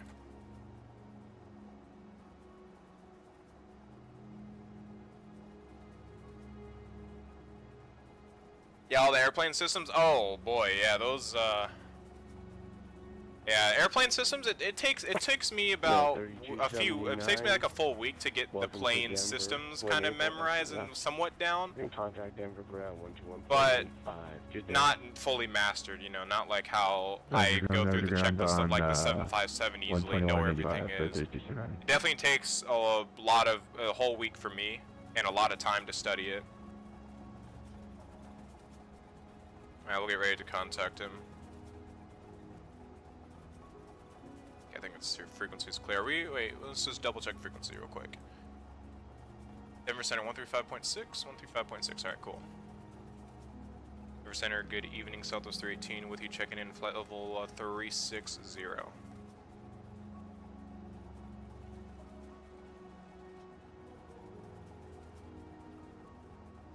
Denver Center's been on for 8 minutes. Okay, so we just caught him, so that's fine. Good evening, Southwest 318, Denver Center. I guess our squawk number is perfectly fine. Alright, I was gonna get ready to write down a squawk in case you want us to set down a squawk or something, but I guess not. That's alright. Could be, no, we're not gonna be getting the photo reel here soon. The photo reel's like in Phoenix, so be a while.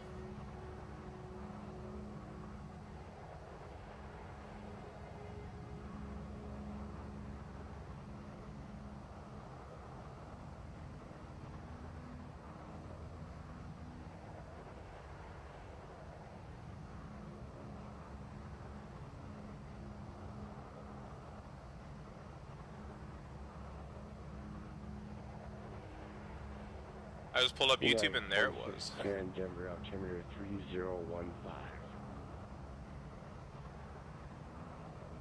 Would you want to pilot a plane? Is your personal life? United 2610 at Eldora, cleared ILS runway 35 left approach. Eldora cleared for ILS 35 left approach, United 2610 heavy. That song is over and this song is loud. Turn that down, there we go.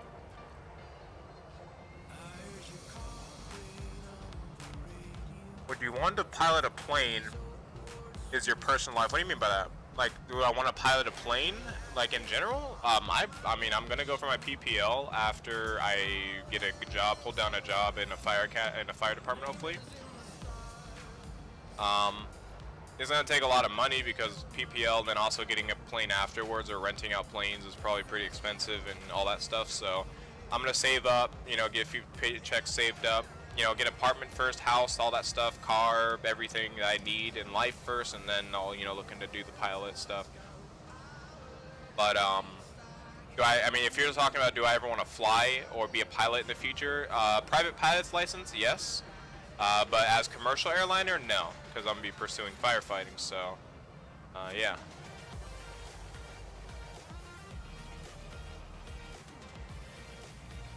Two in the morning for me, 1 a.m. for me. I gotta say, it's 10:15 right now. I gotta get some sleep because I gotta start getting used to getting up at 9 o'clock in the morning. I gotta actually be at the academy, at the department, for class every single day, Mondays through Fridays at 9 a.m. and I'm on a terrible sleeping schedule, so I need to start getting to bed a bit earlier than I usually do. But yeah.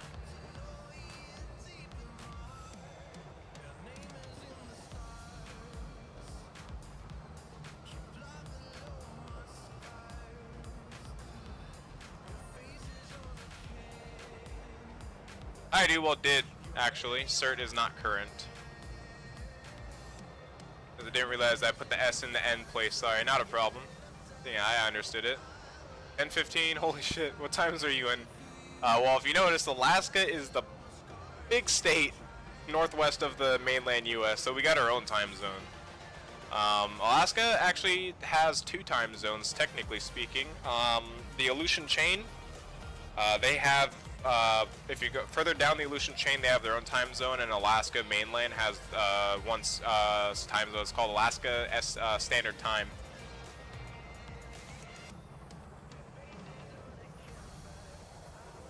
But yeah. Actually, I think yeah. I think the near the end of the Aleutian chain they have their own time zone. I can't remember what the time zone is called though, but something like that. Something like that. Run some turbulence again.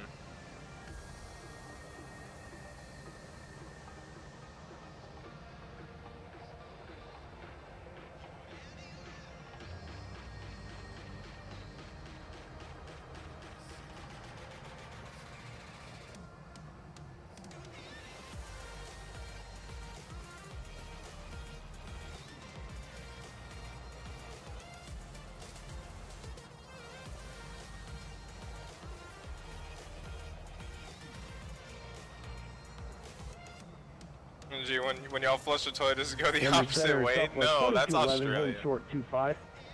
I'm pretty sure that's Australia that joke applies to. If anything, Alaska's on top of the globe, not the bottom. I mean, I guess it depends on where you're at, though. I don't know. Usually that's a joke towards Australia and New Zealand people. Wind 090 at 10, runway 25, clear for takeoff. Clear for takeoff, Southwest 20 kilo.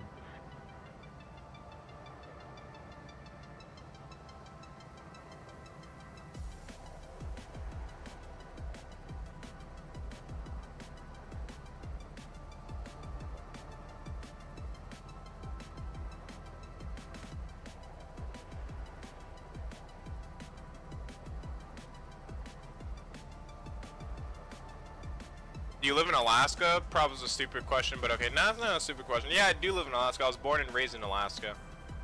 Lived here my whole life. Obviously been out of Alaska, as I just talked about not too long ago, but... Yep, born and raised here, lived here my whole life. Crap, I wonder why Envy wasn't talking tonight. Just realized my system volume was muted. Good job. Don't worry, I do that sometimes too. Evilo, hey, what's up, man? Welcome to the stream. Welcome back. Glad you can make it. Cause just in time. We're about halfway through this flight, so we still got a little bit of time left. How the hell do you stay warm? Heat, man. You got heat. Heat in the house. Plus, in the summer, it's not bad. Summer's actually not bad at all. It's actually gets pretty hot up here.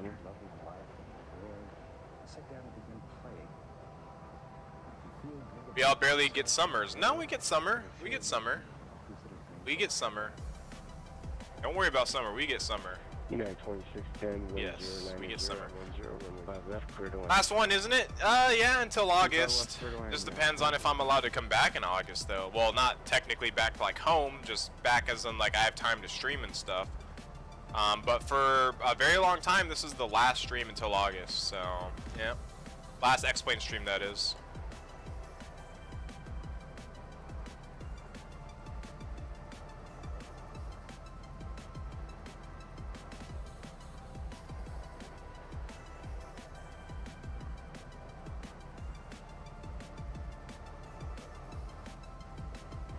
I'm pretty sure you'd be happy when you visit other states, when the weather isn't different from your home state. Well, you'd actually be surprised on how different, or how... Those that don't know, a little geography, education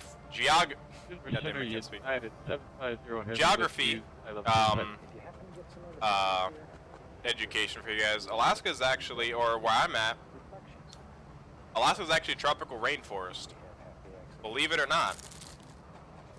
Believe it or not. Some parts in Alaska are considered to be tropical rainforests. Or tempered rainforest. Tempered rainforest, not tropical rainforest. Tempered rainforest. But, like I said, temperate rainforest. Believe it or not. Alaska, some parts in Alaska are temperate rainforests. I don't know why I was saying tropical. I don't know. No idea why. But when I do leave Alaska, though, it's different because the people, the culture, I guess. You know, there's different cultural differences in different states and cities.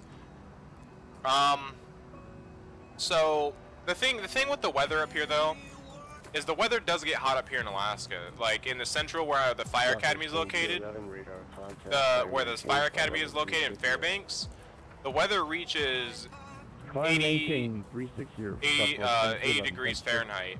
And this year it actually almost hit 90. Where I live in Anchorage, it tops out at about maybe mid to high 70s, which is pretty hot for us here.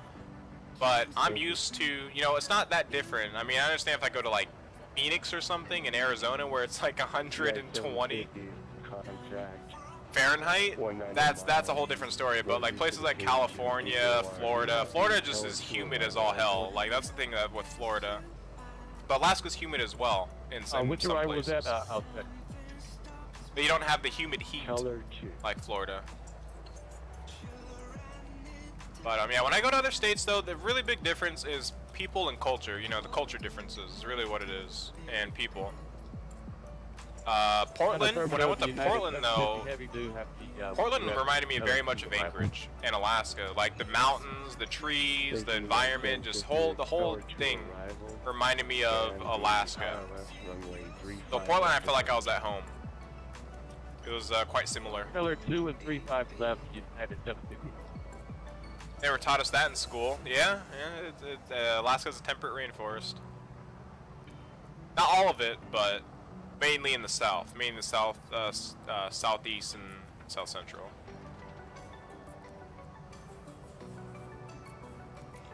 Yeah, I was thinking when you get back, I have only about 2 weeks of summer vacation left. What I meant to say. I live in Florida. It is humid as hell. Yeah, I had to play football in Florida, and that was the worst. I remember when like 3 of us almost had like heat strokes, or not necessarily like a heat stroke, but we were dying of heat up there. Like we were literally like, it was bad. Like not during our game, but our first few practices that we had up there. And given the time when we went down because we went down there for a football tournament. And we went down there, and what we did was because the tournament was during Thanksgiving, because our football season up here ends right before, a little bit before Thanksgiving. So Thanksgiving is when it starts to get cold. That's when it starts to actually snow. Before that, in October it starts to snow. So a little bit, actually, technically a little bit before October, actually. Or in October. So we come back around like Thanksgiving. Sometimes we leave during Thanksgiving. It's very weird on how it works, but you know, you get a long break from football and then you get right back into practicing. So what we had to do was we had to practice inside of a gym. And practicing inside that gym, it was hot because you know, all the heat was trapped, and you know, it was just bad. So we thought that was bad. We went out to Florida and did our first day of practice out there. That was bad. But we did without our pads. We went just shirt and t-shirt, and that was it. And you know, or shirt and t-shirt, shorts and t-shirt was what I meant to say. And that was pretty bad as it was. And then we went to the game and we got used to the heat. We got used to the weather because, you know, once we went back to the hotel, we played in the ocean, we played on the beach. We went out to like Disney World, I mean Orlando Universal Studios. But yeah, it was pretty insane. I think we're about to get handed off here soon. Yeah, it was a fun experience, but it was bad. It was, you know, coming from Alaska down to Florida, we were all struggling. It was struggling. It was really bad. But good news is, on our first game, we actually almost won. We lost by, I think, 3 points, so basically just a field goal. They beat us by a field goal. Southwest 318, Denver Center. Good for Southwest 318.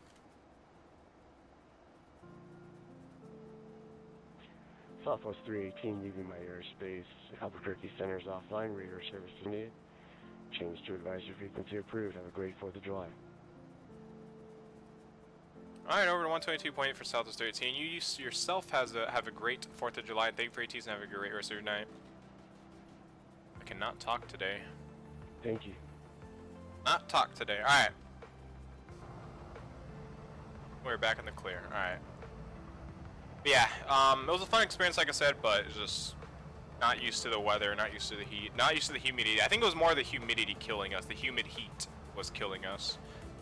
But yeah, pretty bad. Alright, let's see. Honestly, hate Florida. I like Florida. It's just you just gotta get used to the humidity there. That's really was it for me. Have you ever been to like Europe? No, I've never been to Europe. Never been out of the United States ever. Always been in the United States. My family's we always been thinking of going to. I've always wanted to go to Paris. I always wanted to go to France, Paris. I've always was a big fan of like the World War II stuff. So like going to check out the World War II, like Normandy and all that stuff. I've always wanted to go check those great battle locations out. I've always been into World War II stuff. You know, going there would be amazing. Germany as well. I always wanted to go to Germany. Germany seems like a pretty cool place to go to. But mainly France, Paris. But I mean, you guys know how things have been getting.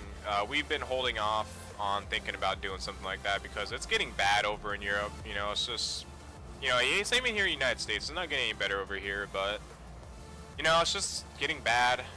We had to hold off on that because right as soon as we wanted to go, we decided to, or we didn't really decide to go at that point in time, but we were thinking about it.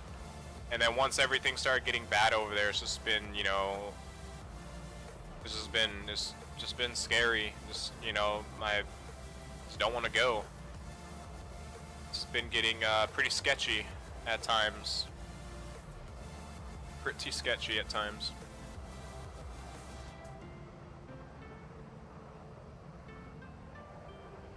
I used to play soccer, and I used to say I got hurt a lot to get out of it. My parents wound up taking me out. You know, I was okay with it. I never really liked soccer. Soccer was always, I guess, I mean, it's boring to me, but I can see how it's fun to some people because, you know, it's just a sport you grow up on, really. Like me, I grew up on football, and I liked football ever since. Basketball, I grew up a little bit on basketball, but never really liked it as much as football. Same with baseball. Grew up on baseball and never really liked it as much. So stopped playing baseball when I was younger. Stopped playing basketball, and I stuck with football ever since I was 7. Although I started playing football when I was 7 years old, and I went all the way till I was 18 years old. Every single year that football was available to play, I played every single year, ever since I was 7. I absolutely love football. It was a great sport to me. Still is. I wish I could, you know, do it in college, but, you know. Sadly, we don't have a football team up here.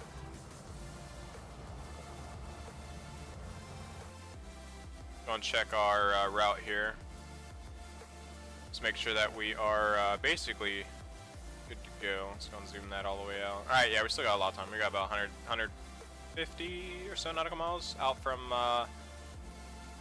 Or no, 160 till top of descent. I actually said 150. Whoops. Am I the one who hasn't gone to Orlando? No, I don't think so. Maybe, maybe not. My uncle was a mayor of somewhere in Florida. Oh, nice.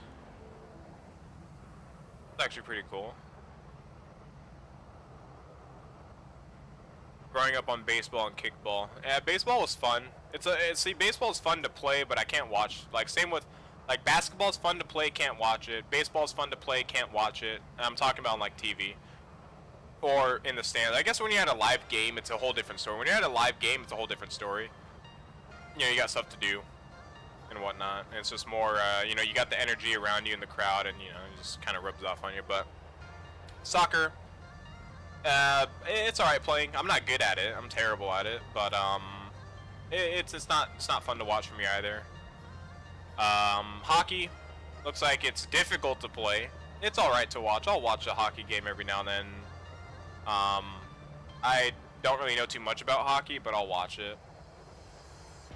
There's some other sports out there as well, but those are the main sports that usually I kind of look towards, and I'll watch them every now and then, but usually I don't really watch them too much. Exactly. Way too many breaks / ads. Way too many breaks / ads. Yeah. See, football is the sport that I could watch. Like, football is just like, you know, it's right into the action. You know, basketball, baseball. You know, the good parts really get towards the end. You know, it's like football is always a hard playing sport. It's always interesting. It's different. It's just how I look at it. I mean, baseball, basketball, soccer could all be played that way. Soccer for sure. Soccer is a very hardcore sport. Don't get me wrong on that. Same with hockey. Hockey and soccer are both really hard-played sports, but I just can't watch them. They're just, you know, football has a lot of contact, a lot of action, a lot of immediate, you know, things like that. That's what I like about it. Plus, like I said, I just grew up on it, so it's kind of stuck with me. I love watching hockey games. I have a stadium here in Pensacola, Florida. Pensacola Ice Flyers, nice. Yeah, hockey I'll watch from time to time. Hockey's a very hard-hitting sport. It's really good from the beginning, gets better towards the end, especially if it's a close game.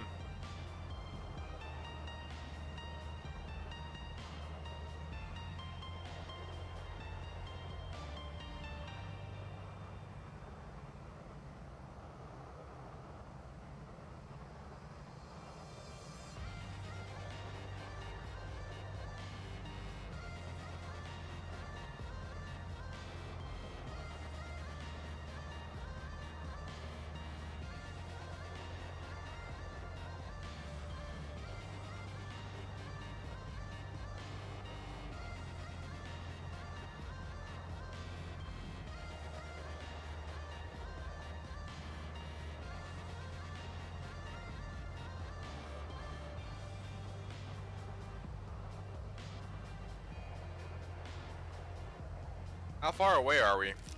We should be in about 150 nautical miles or so from the top of the sun. Roughly about that. So we're getting there. Zooming a little bit.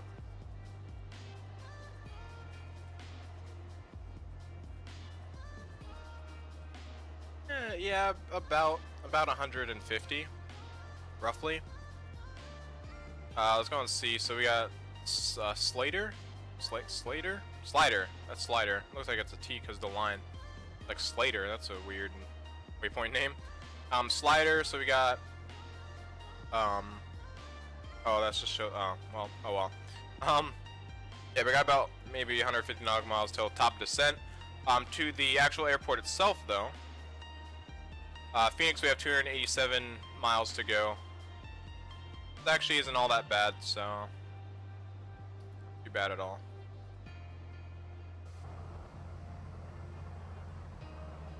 Yeah, onto winter sports though. One of my favorite types of sports, sport categories, I guess I should say. I'm a big fan of obviously snowboarding. Snowboarding is one of my biggest things that I love for winter sports. Skiing, I don't ski in real life, but I do snowboard. I would love to do skiing, but it just wasn't in my interest 100% to go and get skis and kind of cross, I guess, cross ride or whatever. I don't know what to call it, but so I just stick with snowboarding. I always try to better myself. You know, I'm not just the type of snowboarder that just kind of rides down the mountain.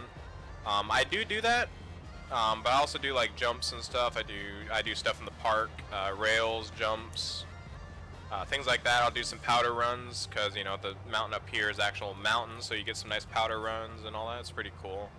It's pretty awesome.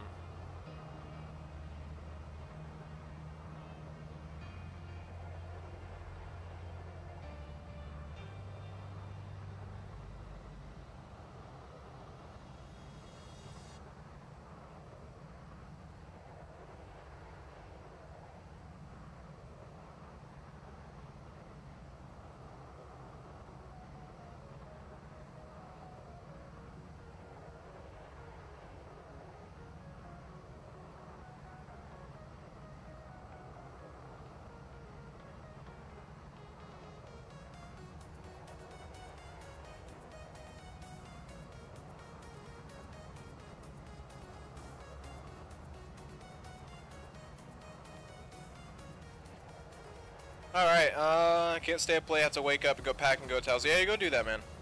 Go and do that. We have a fun trip. He was mayor for the city of Lauderdale Lakes, and I think he was state representative. Nice. That's really cool. That was actually really cool. Having somebody like in a have a family member that used to be a mayor. No, that's really cool.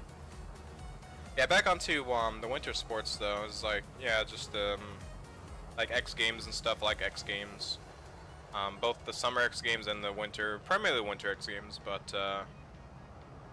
yeah, snowboarding, skiing, skating. The skating stuff is all right. Skating stuff is all right. The races are probably they're really cool to watch. I cannot skate. Skating is scary to me. Yeah. Is he still the mayor there, Joel? I live 5 minutes from there. And, oh wow.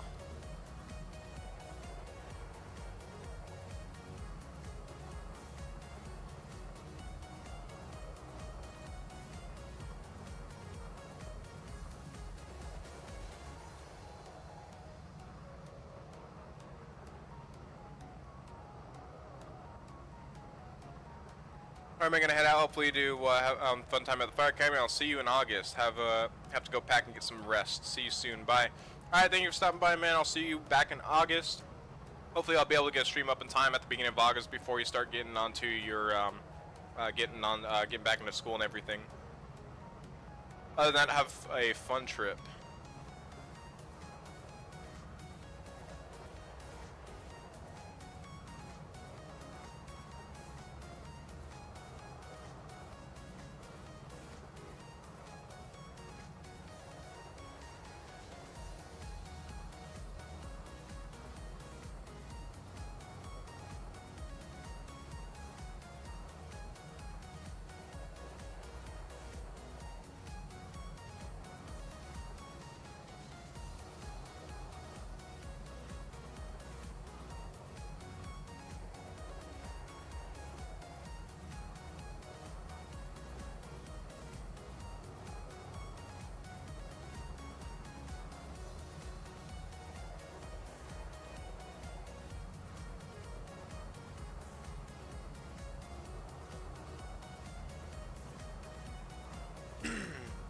See how far we are. Alright, we are definitely getting there.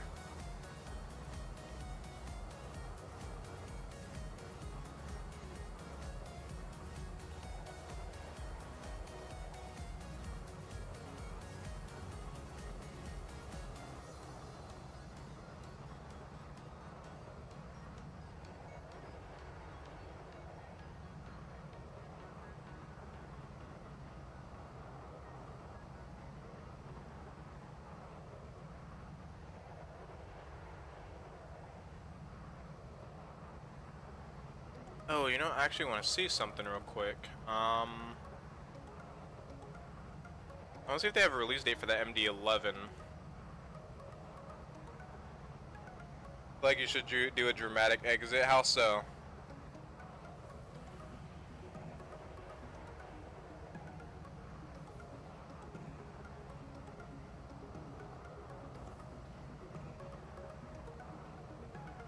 See if there's any news about the MD11.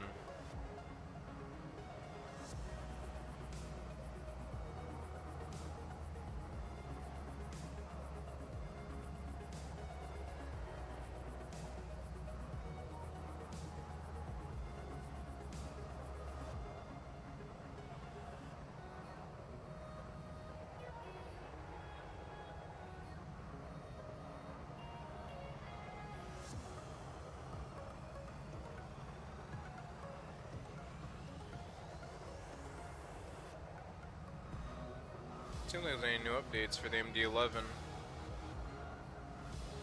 Hopefully the MD11 comes out soon.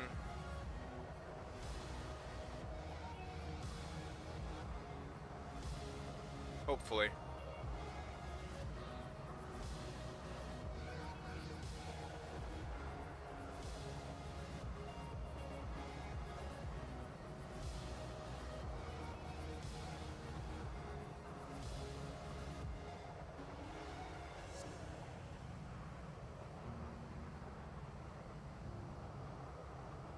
Sad music, tears montage. I'm not gonna be gone for that long. I'm only gonna be gone for like a month.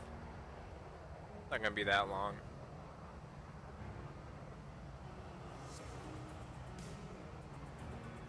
I'm not giving too many updates about the I'm not really giving too many updates about the MD11. I'll have to do some FedEx flights and that. Oh yay, look at it, we're entering some photo reel now.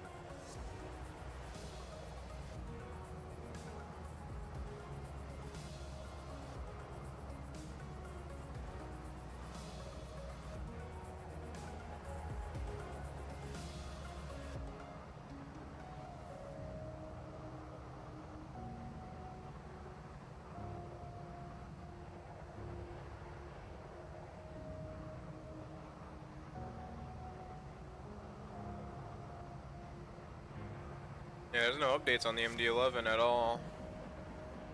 Sadly, it's just we're happy to present our next project for X-Plane. The McDonnell Douglas MD-11. It is planned to be distributed in both cargo and passenger flavors. With all we've learned in last years, we expect to deliver a study-level aircraft from version 1.0. We have been working on it for a while, and we believe it's time to show a glimpse of what it will be. Here is the first in-sim screenshot. We hope you like it.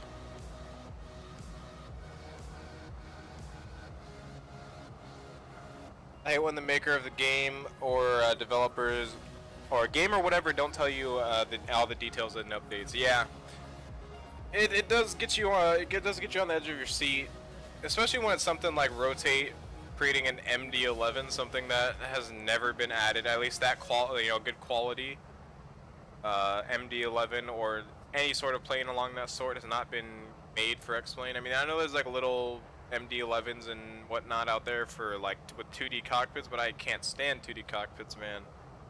I absolutely hate 2D cockpits. Can't stand them. They give me headaches. Can't use them. But yeah, it's like I cannot wait for this aircraft to come out.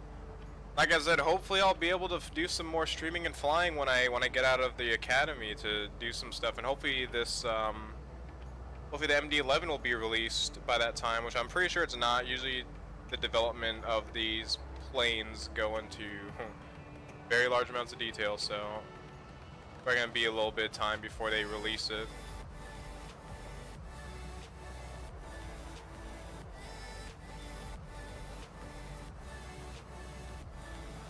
Yeah, I don't know if there's any other new aircraft coming out for X-Plane 11 though, not that I know of. Not that I know of. I want to turn that up, I want to turn that down a little bit. There we go.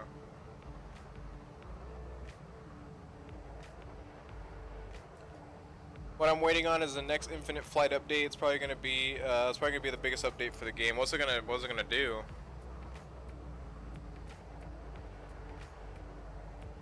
Is it gonna change anything, or is it just gonna be like a fix, or is it gonna add stuff? Oh yeah, and then the A320 from Flight Factor as well. Man, that's gonna be an awesome one. I kind of wish they would have done maybe an A321 instead, just to kind of have it, like a longer body. Because, you got the jar design A320.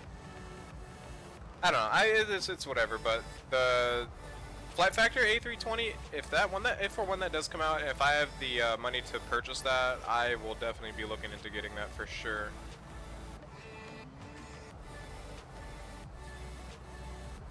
For sure, for sure.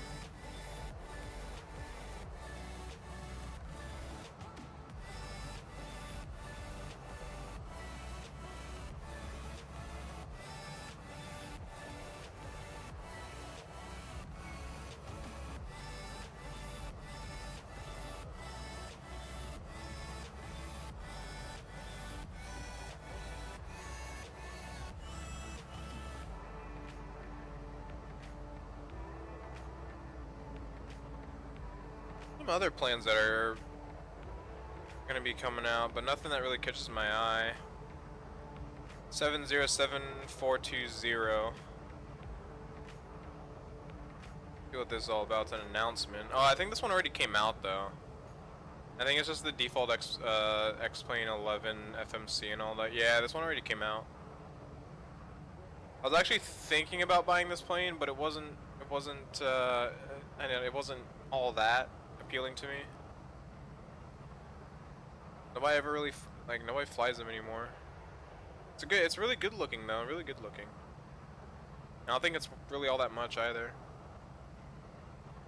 Oh yeah, anybody buy anything from the 4th of July sale from xplane.org? If you guys don't know, they're actually having a 4th of July sale right now. They got a bunch of specials right now, literally I think like 10 pages of specials right now. Like everything is almost on sale, from the top tier planes down to the lowest tier planes. It's awesome.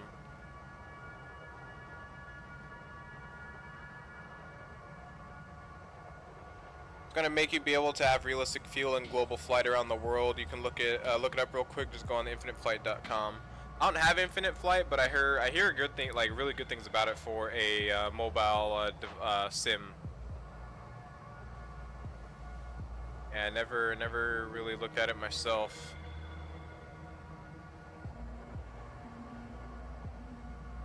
And this is like, it sucks because of the 4th of July sale. It sucks because I'm not gonna be here to be able to, if I buy anything from here, which I could, if I wanted to, I could. Maybe something like $30 range or something. Especially with the 2 donations I got, actually helped boost me, boost my PayPal account to like 30. I think it's at $30 now, 35. But I'm not gonna be able to fly any of it, so it's just, it's gonna suck.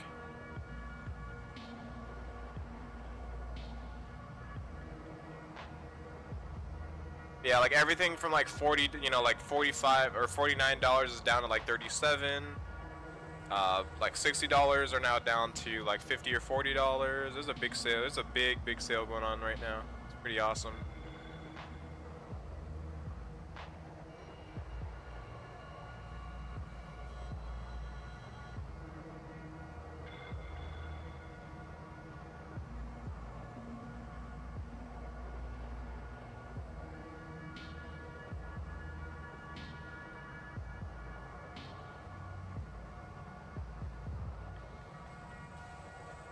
Infinite Flight's gonna have photo reel? That is awesome.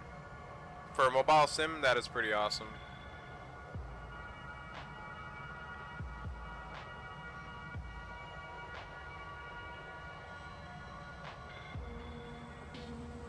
Damn, I really wish I could, get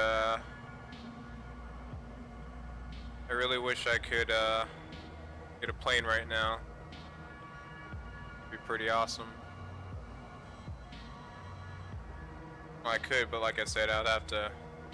I'll only be able to fly it for like one day, and that's probably tomorrow. And then I gotta basically prioritize other things.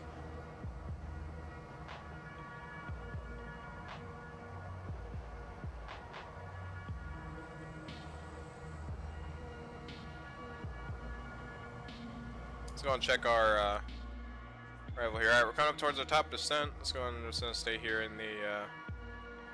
Stay up here in the cockpit now. We got 40 nautical miles to our top descent.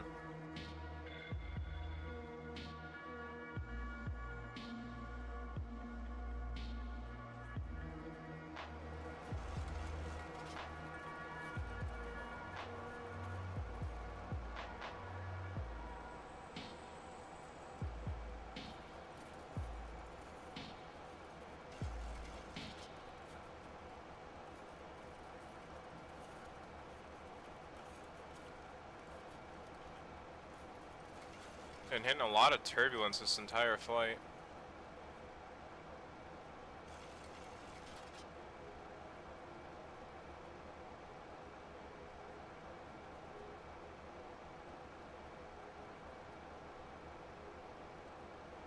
Ground handling deluxe is $10 from $15. That's pretty good.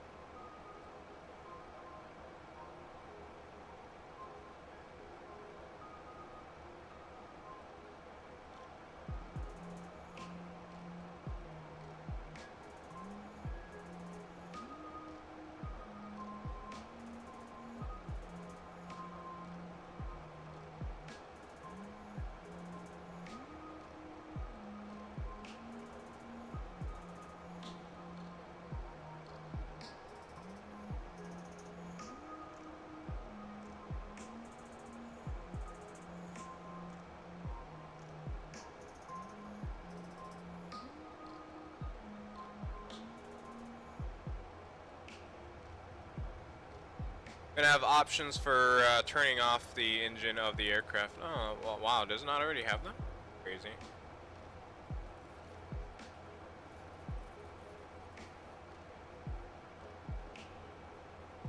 Again, with the totally legit Phoenix alternates. Hey man, leave me alone, alright? I'm too lazy to look at other airports and put it. I literally just put in Phoenix arrival and Phoenix alternate, okay? That's what I do with all my flights. Leave me alone. Flight planning at its best right here. Don't judge it. We don't need an alternate. We know we'll make it to our destination. And if there's a storm over Phoenix, whatever. We're flying in the storm. Got it. Alright, we'll go and start get our we'll go ahead and get our descent already. Now we go to the Eagle arrival, that's right. Alright, so we're gonna be going on to Tiny's? Tiny's, I don't know. I think it's Tiny's. That's gonna be at 330, and that's gonna be about 30 nautical miles out. Yeah, about 30. Moving a step closer to X-Plane 10 mobile, but X-Plane 10 so much more than your average mobile flight simulator. I've never played the X-Plane 10 one before. I never really played any mobile flight simulator. I just never really got into them. I tried X-Plane 10 out, didn't really like it. Just, you know, it's mobile. I never really had fun with too many mobile games. Mobile games in general, I never really mess with them too much. Yeah. Alright, let's go and start. Get it down. Nice, easy descent.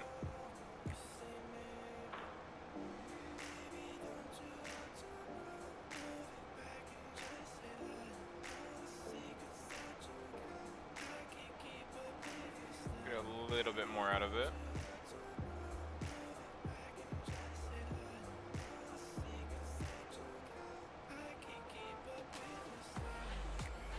I will cyberbully you into setting a legit alternate.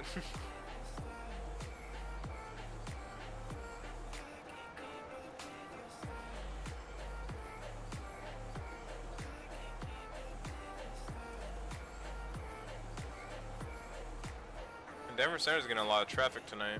Or, yeah, Denver Center.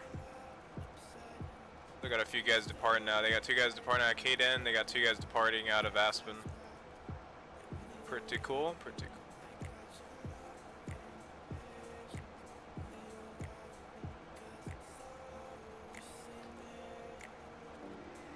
Alright, let's see what we got at, so Tiny's is really at 270 knots?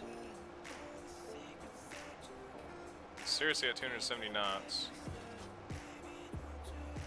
Well, I guess, yeah, we are going, okay, that's alright, never mind. You know Officer 401? Of course I do. Yeah, I know him.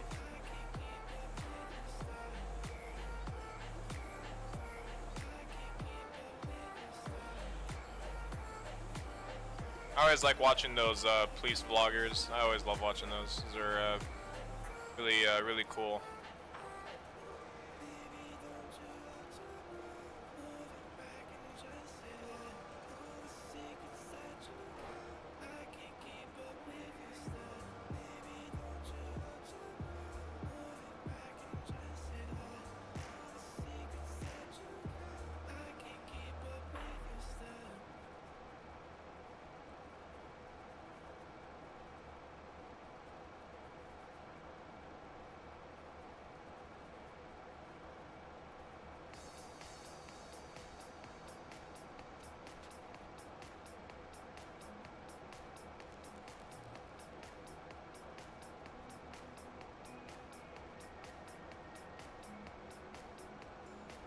Alright. Did he do a face reveal? What? No. Damn, I gotta check that out. Yeah, I used to watch a lot of his videos in the past. A lot. Yeah, I have to go check that out. For sure. Turbo's getting bad. It's just the heat.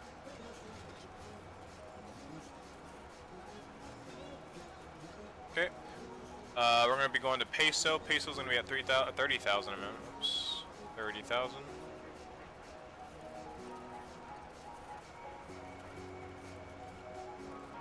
Minimum's gonna be 240.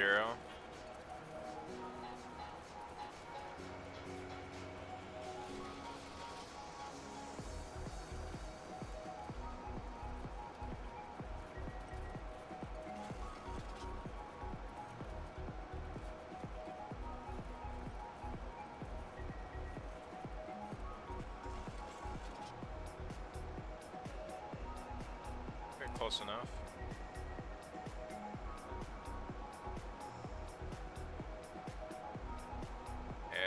close enough. Oh, did he release it today? Yeah. Maybe I got on my notifications. NV Face Reveal, I already did, like a long time ago. I did a long time ago. Not really too long ago, like a few months ago. Was it a few months ago? I can't remember. I can't remember when I did it, but it was an X-Plane stream. It was a while ago.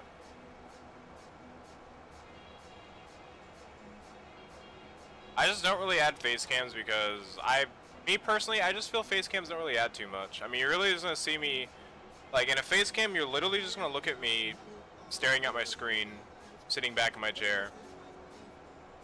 Probably eating or drinking something, and that's it. That's literally it. Like, if you're doing, like, the only time I really would ever do a face cam is when I'm playing something scary or something that requires a face reaction from, you know, a scary game. A scary game. It's a perfect thing for a face cam, but I play scary games. I play, like, Outlast 2 and all that, or Outlast and, you know, so on. But I don't really stream them. Well, I don't have Outlast 2. I have Outlast 1. But I've wanted Outlast 2. Outlast 2 is a great game. I already watched a bunch of videos of it though. So I already know exactly how it's gonna be played out. But Outlast 2 was a great game. Pretty cool.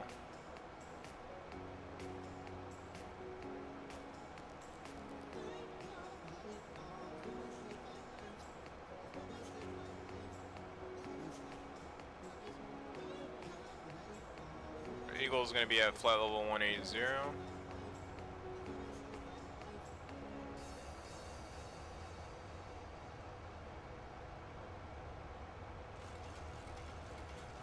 Gotta bring this plane down a little bit faster here.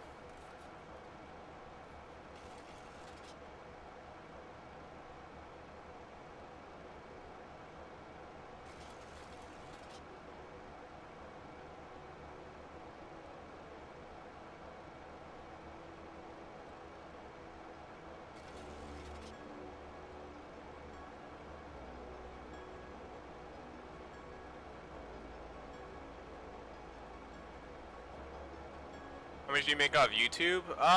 Like $2, $1 or $2 every month. Usually it just goes into all the stuff that I get for my X-Plane and stuff. Really, that's literally all it goes into. Literally all of it. The $2 that I make, or something like that, and then and then the donations that you guys give literally goes in like 99, like I would say 95%. Of those donations and the money I made off YouTube goes into strictly X-Plane, since that's what my channel is basically, you know, known for, is X-Plane. So that's basically what all of it goes into. Now that's not a lot, you know, that's not a lot, but that's what it all went into.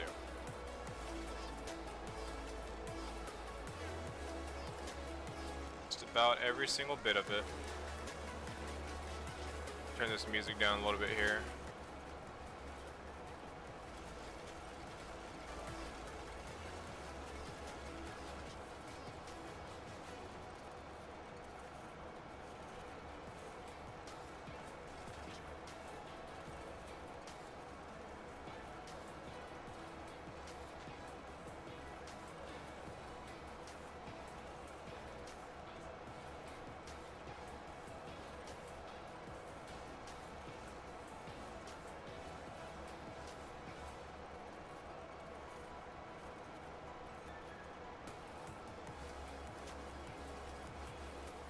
How do you get money from just having subscriptions? No, your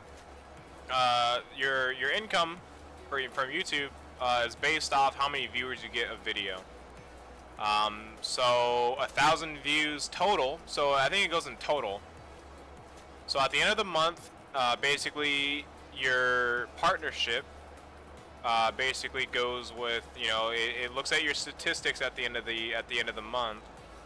And it takes in account to, I think, how many subscribers you gain too, but I think majority of it is views, how many views you get, and you basically add revenue off of that, or it's either ad revenue that you could get, or it is from your partnership, and your partnership basically has a system that looks at your It basically looks into your account. You get not really access to your account, but it's available to see your private statistics that nobody else can see. How many views you got, how many subscribers you gained in the last month, yada yada yada. And it basically tells them how much you get paid out for the end of that month. And you know, since I'm a small YouTuber, you know, smaller YouTubers only get paid a few dollars a month. Once you're at like maybe a few thousand views a video, then you get paid in like the tens, you know, the $50 a month, $40 a month, 80, and sometimes even up to 100 and hundreds, and then you know once you get up to a few, you know, into more subscribers, you get the 100, you know, get to the thousands, and you get to 10,000, you know, all that stuff. So yeah. I bet PewDiePie makes a lot. He does make a lot, because he has 20,000. Well, I don't even know how much he has now. He is the most. He's the highest rated subscribed YouTuber on YouTube. So he makes millions, like millions of dollars off of his videos. But the thing is, like, PewDiePie is one of the guys that he doesn't just go blowing his money on stupid things, like, you know, just things that he, you know, necessarily he wants. He does everything for his channel, you know, for his subscribers. And like, let's see, if you look at what he does, he rents out little studios just to make his videos in, you know, and he all the stuff he buys, his equipment and everything, is really made from his channel. I mean, of course, he's gonna have a ton left over. But, yeah. At the end of the day, yeah, he's making a lot. And he's keeping a lot of it, too. But, you know, that's there. You know, that's the point of a job, right? You can't call somebody on YouTube making millions of dollars selfish when that's literally their job. That's just like saying if you worked at, this is like saying if anybody worked at like a little shop, or like their own little, you know, wherever they work at, you know, if they're hogging all the money for themselves and their family, basically call them the same thing. That's one of the things that a lot of people also see on like his channel, like, oh, he's greedy and all that. It's like, it's his job. It's his job. This is like if you got a job and you never put it into anything, it's like you're saying the same thing. Yeah, you see a lot of those on his videos. Not really as much anymore, but in the past I remember seeing a lot of those. Yeah, I don't know who's. I think he's partnered with. I can't remember who. I think he's partnered with Disney. I don't know. No, he's not partnered with Disney. I think he rents an He rents an office that Disney apparently owns, or Disney is a co-owner of, or something like that. But I don't know who he's partnered with though. But then also making money off of YouTube also leans back on your partner as well. Sometimes your partner's payouts will be good, sometimes they'll be bad. You know, so on and so forth. Just depends on your partner, who you're partnered with.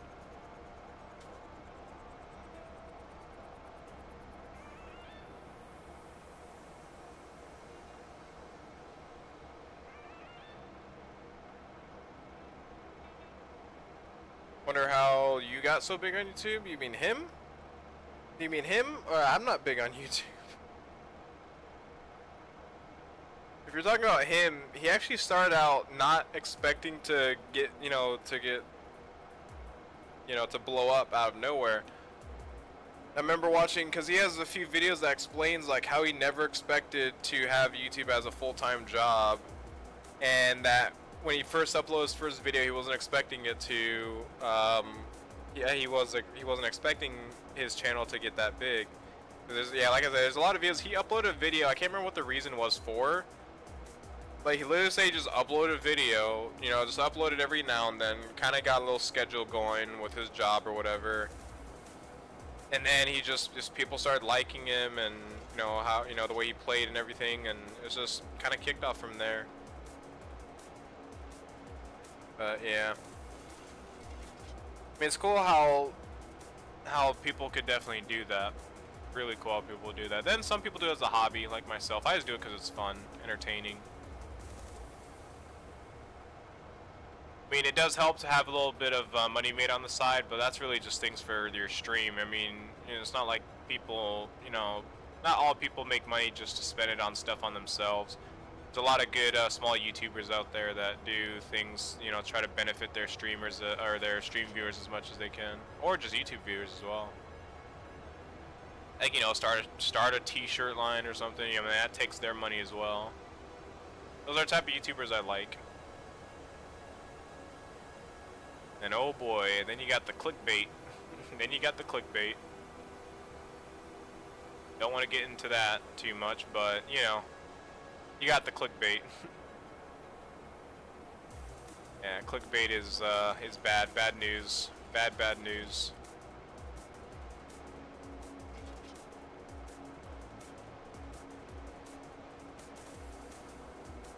Wow, my descent is gonna have to be very, very steep.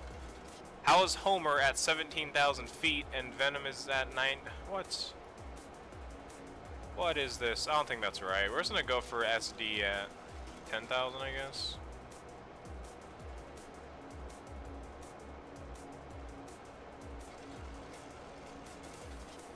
Can't believe what the Tesla Model X looks like. Well, what does it look like? Let me see. Yeah, check this out.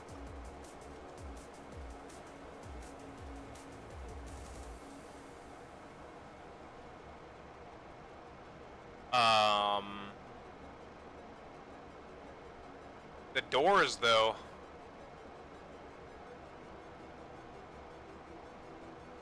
I just found a picture of the doors that swing, since they swing up.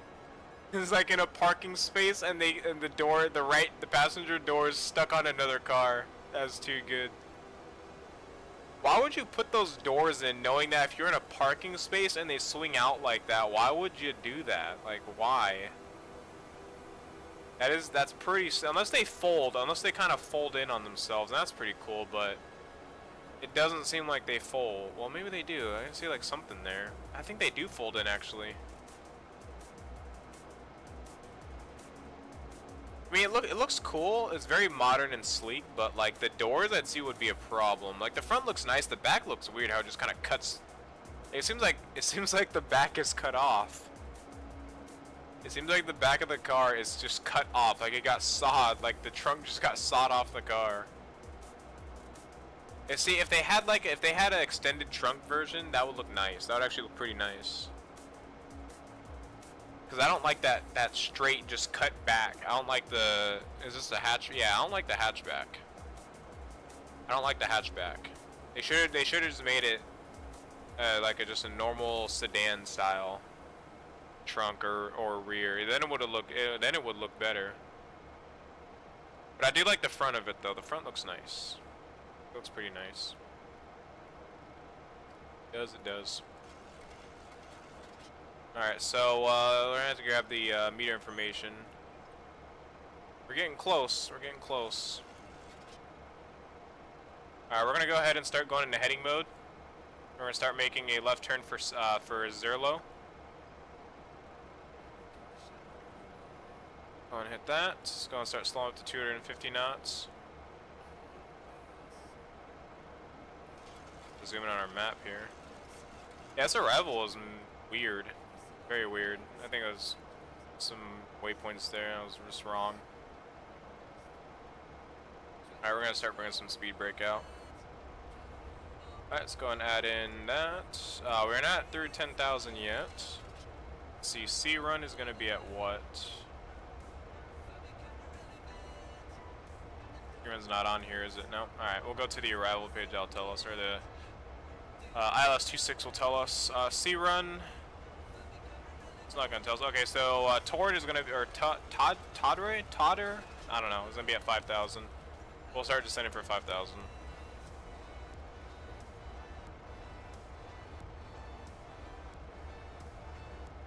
Zoom out a little bit to see where our top of descent. Yeah, we'll be able to make that.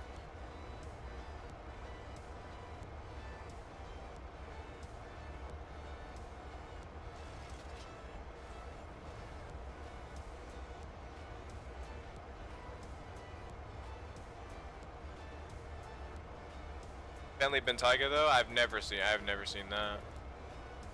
I'll have to check that out here in a bit. Wow, look at that, looks pretty awesome. Is there a dock there for like boats? Yeah, there is. A pretty cool place to bring your boat to and go up there. In the mountains. So 10,000 feet. Alright, let's see if our meters is up. Oh, it got closed. Alright, let's reopen that. It might close itself. Alright, there we go. Oh, well, I guess the altimeter is the same 2902, so we'll keep it at that. Alright, let's go get our ILS set up. So we're going to be at 258.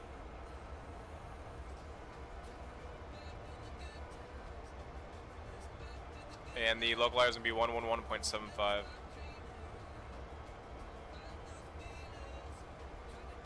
we go.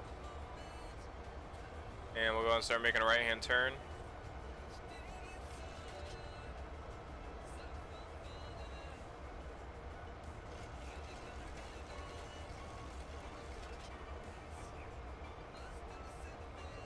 Okay.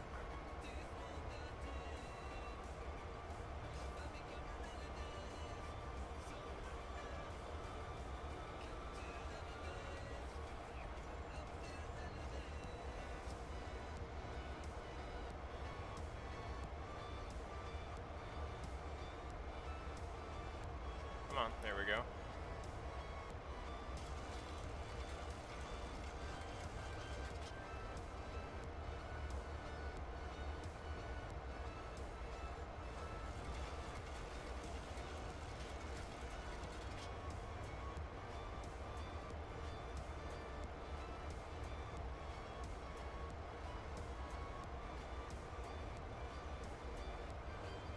Okay, so Audrey.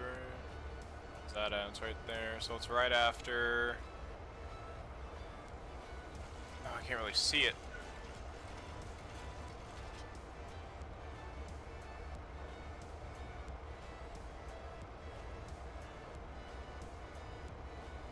Can't really see it. Oh well.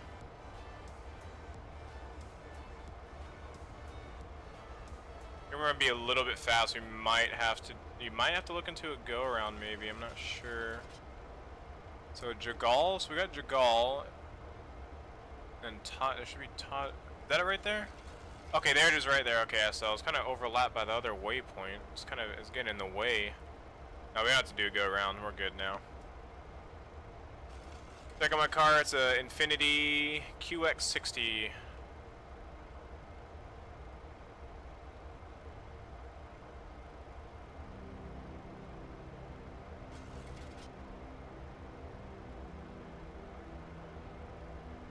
Oh, I've seen one of these cars, yeah. I never knew the name of them. They're actually nice. They're very common up here in Alaska. They're very common up here in Alaska.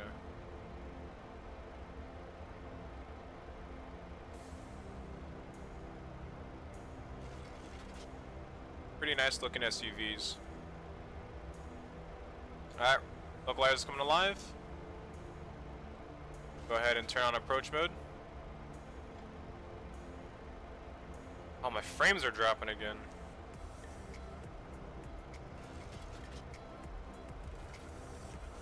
Oh boy. What's going on with my X-Plane tonight? It's just taking up so much memory right now. Absolutely ridiculous.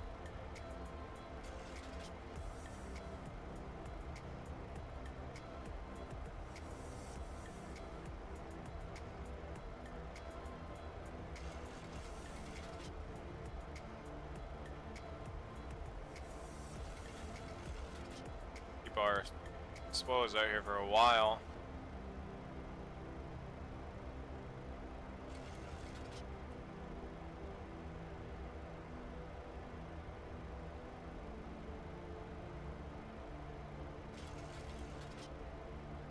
The alignment wasn't that good.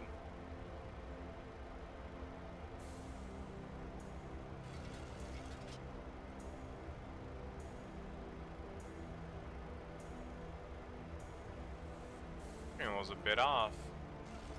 It was lining perfectly fine, now it's not. Yeah, it's alright.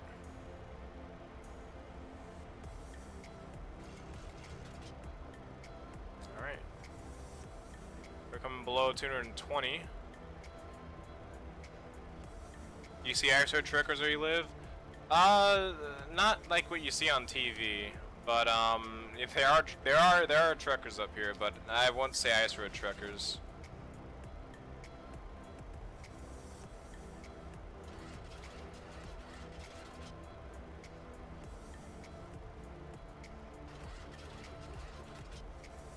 Just slowing this plane down here. Going a wee bit too fast.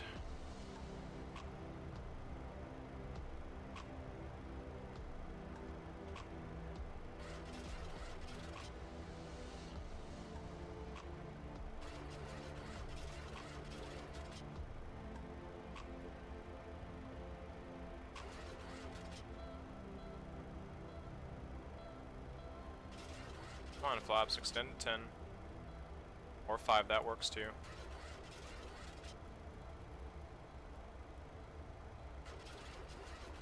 Alright, let's go ahead and set that to 10.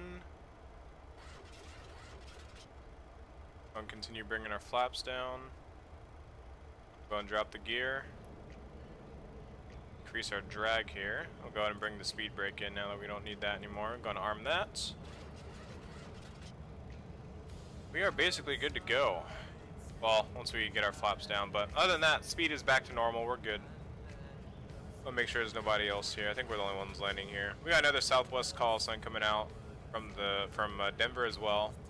Still a little ways out.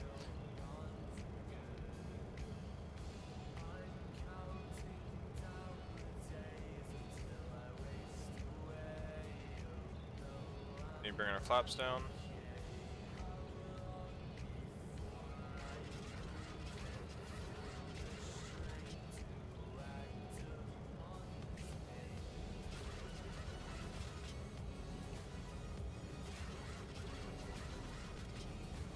I see he's making some weird noise after the man guaranteed that he fixed it. I don't. After that, after he fixed it, I don't man something's fishy.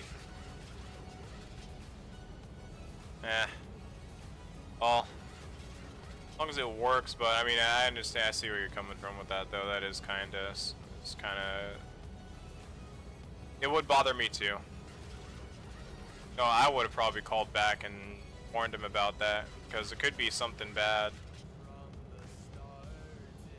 Okay, let's make sure those lights don't look like they're they never look like they're always fully down. They always seem like they're still kind of there, and it's like not even all the way down. What's that, full flaps?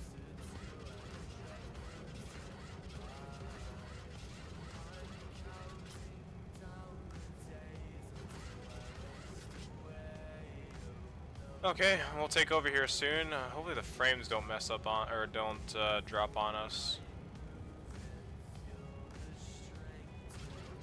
The winds are directly in almost a direct headwind, so it's not gonna be too bad.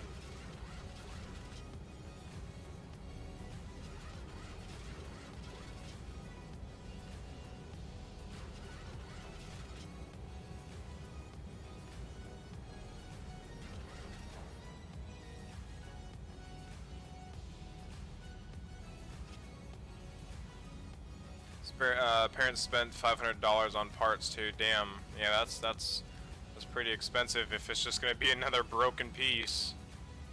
Yeah, probably definitely get it checked out. Probably call them back or call another company if you can to get it checked out. Like I said, that could possibly damage it even more, or hell, even worse. Pretty bad.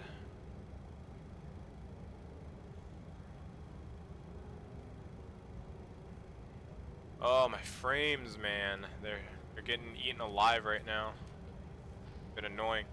Alright, we'll go ahead and take control of the aircraft.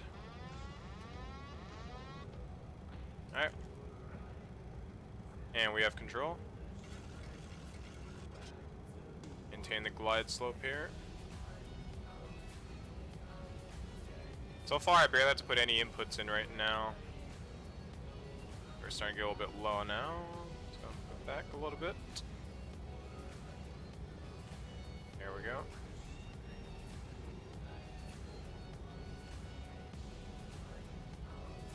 Literally don't have to put that much input in right now.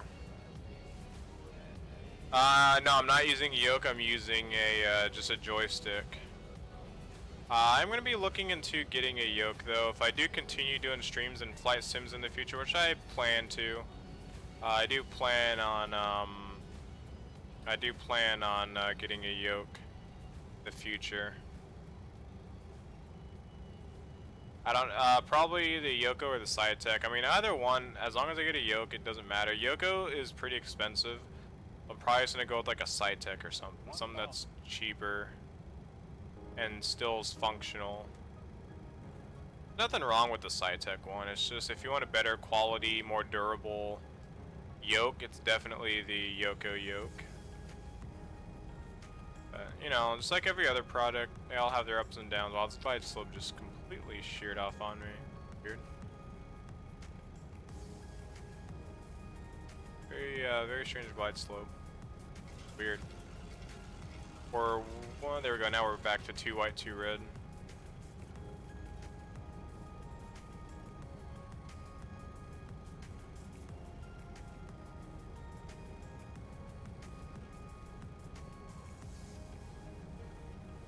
Now we're back low again.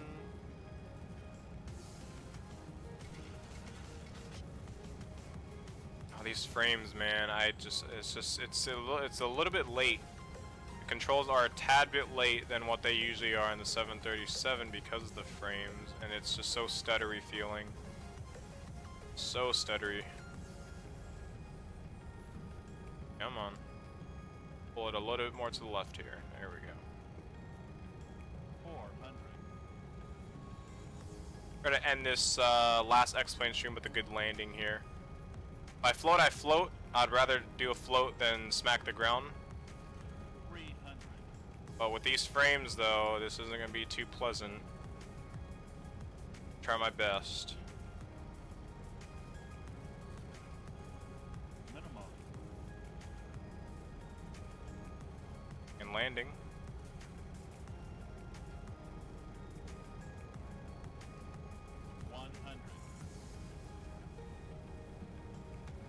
Be a little bit off center line, that's alright. Light slow. Light slow. 40. 30. 20. 10. Yep, there's a float. Alright, we're down. Reverse is coming out. A little bit of float, but like I said, I'd much rather float than smack the ground.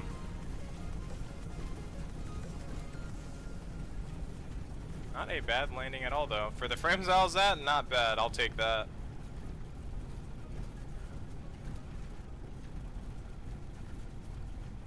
I get slowed down here. Go manual braking. At 60 knots we'll release and we'll turn off here on the left. Alright.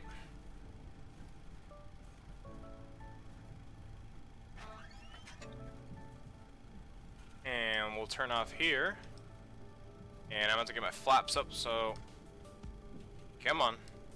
I don't think it's doing it. Oh, did my button go out completely? No, I don't think it is. It's just like I think I'd stop the plane completely. Hopefully it didn't. We'll go to, I think we'll just taxi. We'll just hold right here. Get completely over the line. And let's taxi down here, and I think, oh, am I on the wrong side for Southwest? Alright, let's hold here. Now let's see if it works. Yep, there it goes, okay. I think I was just going too fast. Alright, there we go. Alright. Flaps are up. Go and get our lights turned off. Oh, no, keep those on. Go and get the, these on to off. Go and get the strobe light off. Wing lights and wheel wells are coming off. Let's go and continue on to our ramp. I think I'm on, I thought Southwest parked on this side.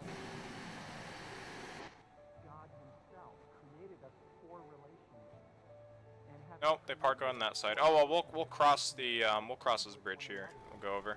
That's all right. That's all right. I could have sworn they parked on this side. I don't know. I'm thinking somewhere or some other airport. I was thinking of Los Angeles. I was thinking that that's what I was thinking about. I was thinking of Los Angeles because they park on the when you're coming in from I guess that direction from the 20 runways, because you know you approach Los Angeles through 24 right, and we approach through 26, and we're coming on the right side of the airport on the approach. So I thought Southwest parked over. That's why I was getting mixed up. That's all right though. That's all right.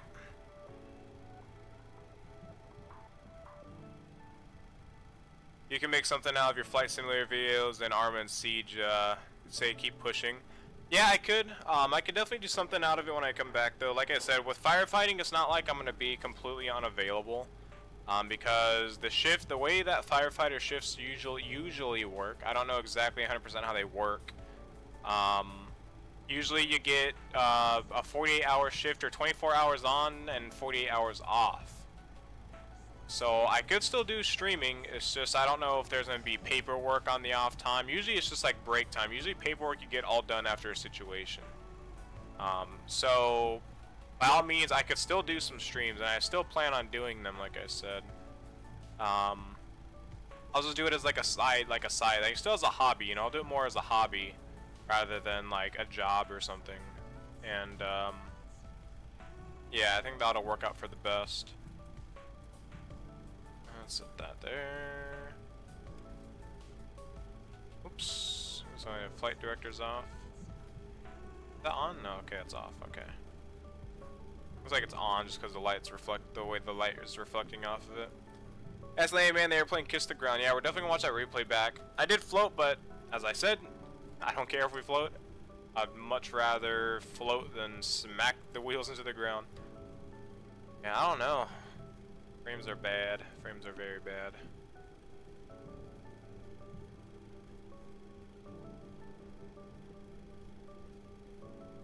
Not so hot. We're actually going to park at a proper gate, so we're actually going to go over to the proper Southwest gate. Or gates. I'll just choose the closest one.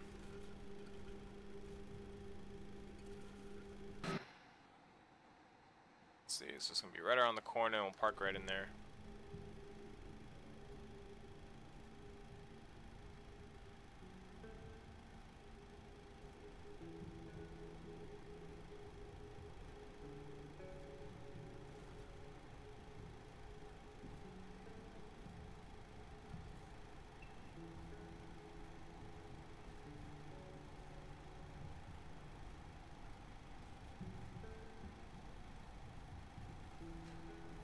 It's like one of the only freeware airports where they actually change the height of the ground to do like the little bridge. I love this scenery, and it's freeware too. Usually you see these more in like payware, but this one actually has like a little bridge that goes under, which is pretty damn awesome. That was pretty cool. I like how they did that. So it actually feels like you're at, you know, because sometimes the roads just go flat and they just go with you, and then it's just they kind of, you know, cars just disappear. They actually like go under the. That's so cool. I like that. Really cool.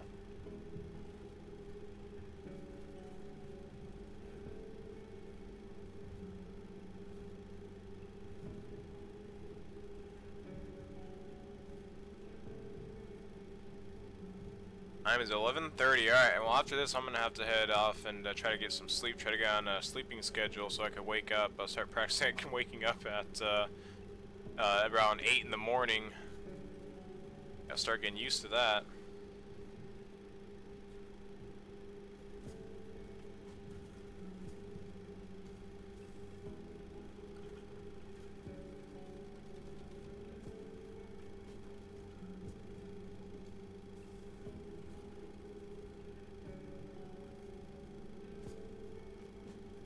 Can airplanes stop on the bridge? Yeah, planes can stop on the bridge. They do when there's like high traffic. If you go to airports where they have that, and you go to like a busy airport where they have stuff like that, like JFK has that, but usually where their bridges are, they don't have like a runway or something, so there's not too much holding on those bridges. But yeah, you like stop. If you're talking like, can I stop on the bridge just like check it out? Then I mean, yeah, but we're already past it. But yeah, I mean, if in real life, then yeah, you can actually stop on the planes can actually stop on the bridges. If they need to. whether it's emergency or if it's for traffic reasons.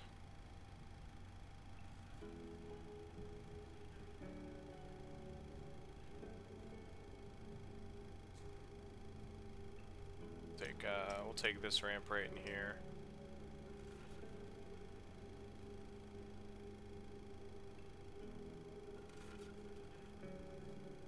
Delta 5. I think this area, this martial art doesn't work, so we're gonna have to do it ourselves here.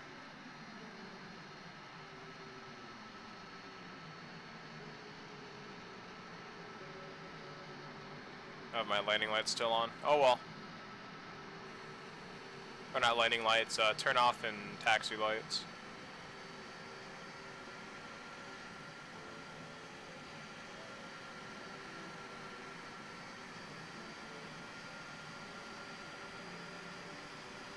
Heard a plane about Kenny, or heard a video of Kenny Steve bitching at a plane, or bitching about a plane stopping on the bridge. I don't think it's recommended, but yes, they can stop on the bridge. I think more or less it's just like, hey, you know, why are you stopping there? But I don't know. I mean, I've seen planes stop on the bridges before. Maybe it's different per airport, but I'm not entirely sure. I won't be able to tell you exactly. Other than that, we made it. We're here live. We're at Phoenix. Let's go and turn that down. All right. Welcome to Phoenix. Let's go ahead and get the replays out of the way, and then I'm gonna get some sleep so I get done. And we are done with X-Plane for a month. Sadly, sad to say. This isn't gonna be the last stream of the month of this time. I may stream tomorrow. I don't know yet. Just to see what happens with my school, whether I'm busy doing errands and stuff. Let's see what how that goes. So we're gonna disconnect out Squawk Box. We're gonna go to flight. We're gonna go to toggle replay mode. Rid of that. And hopefully the replay mode doesn't crash. Usually always crashes during replay mode. I don't know why, what causes it, but it's very strange. There we go. Oh, it's crashing, isn't it? Oh no, it's just stuttering. Oh yeah, it's broken. The sound is broken. Yeah, that's alright though. Well, we got some music to listen to, right? Good luck, Drift. Enjoy your time away. Thank you very much, Stephen Lowe. Thank you very much. Hope you have a great rest of your night. I will try to enjoy my time out there. Alright guys, you're going to be stepping out. I just want to say thank you guys for stopping by. Thank you for joining in on the last stream of the month. And I'll see you guys back in August for another Flight Sim stream. If you're going to be around for any other future streams, like I said, possibly tomorrow, possibly the next day, I'm not sure yet as to what's going to happen on tomorrow. 4th of July, I'm probably not going to be able to do anything. So, you know, possibly not stream then. But who knows? Anything could happen. But other than that, if you guys will be stepping out, have a great 4th of July. I'll see you guys in August, or one of you guys could catch the next stream if I even stream tomorrow. Other than that, we'll get these replays. Watch how smooth the landing was, and one stream there, and I could get some sleep.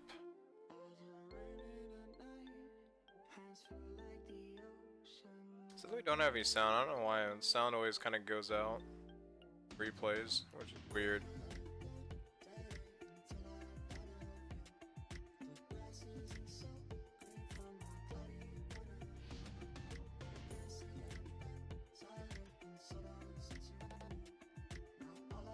But right there. These frames are really bad though. I mean, look this way, we get a tad bit better frames. Yeah, there's the float right there. And there's a touchdown. Not bad at all. Not bad at all. Yeah, we were in the touchdown marker, so that's all that mattered, right? We're right in the touchdown marks. Alright, we'll go ahead and bring this back and we'll do a wing view. We can still hear the interior view. Got some sounds. Oh, that's cool. What is that? Like there's a little sign or something. I've never seen these before. Like tribal something? I think it's tribal or something. That's cool. Never seen those before.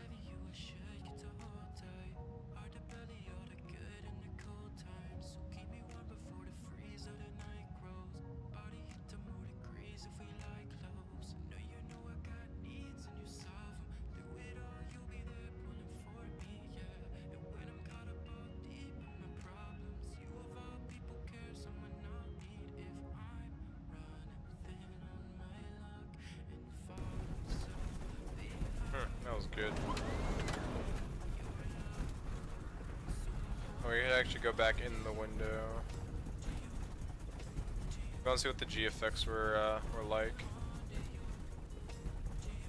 Let's see what that was like.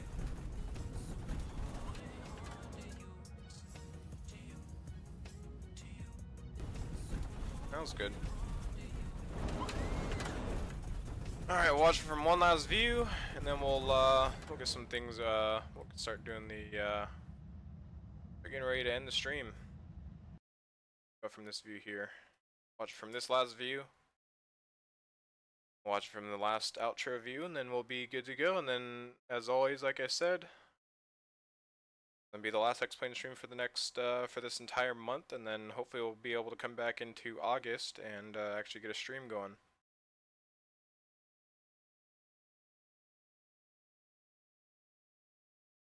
Bad at all. I was actually gonna think about flying the Dash today, but that would have been fun. Anyways, guys, hopefully you enjoyed tonight's stream. It's gonna be the last stream, like I said. The entire rest of the month. X-Plane stream, that is. Might get one last stream in tomorrow. Not X-Plane wise though. Maybe some like PlayerUnknown's Battlegrounds or Rainbow Six Siege or something. But that, guys, as always, thank you guys for stopping by for tonight. I highly appreciate you guys chat tonight, all the comment you guys gave, everything you guys have done for me in the past month, and ever since you guys have any of you guys have figured out about my channel and joined in. I'm going to be out of here for a good month, so I will see you guys then. I might still be around in Discord. I'm not sure. Discord you might want to check up on. Every now and then I might be around in it from time to time on my phone. I do have mobile access on that, or I could. I think there's a phone app for it. Something like, yeah. I'll check. But that, guys, as always, thank you guys for stopping by. Thank you guys for watching. Thank you for the new subscribers that have subscribed tonight. Hopefully you guys enjoyed, and I will see you guys for another X-Plane stream back in August. And I'll see you guys in a possible stream tomorrow. Not sure what I'm going to do tomorrow, but I'll see you guys then. Other than that, again, have a great rest of your night. Have a great 4th of July. I'll see you guys in the next one.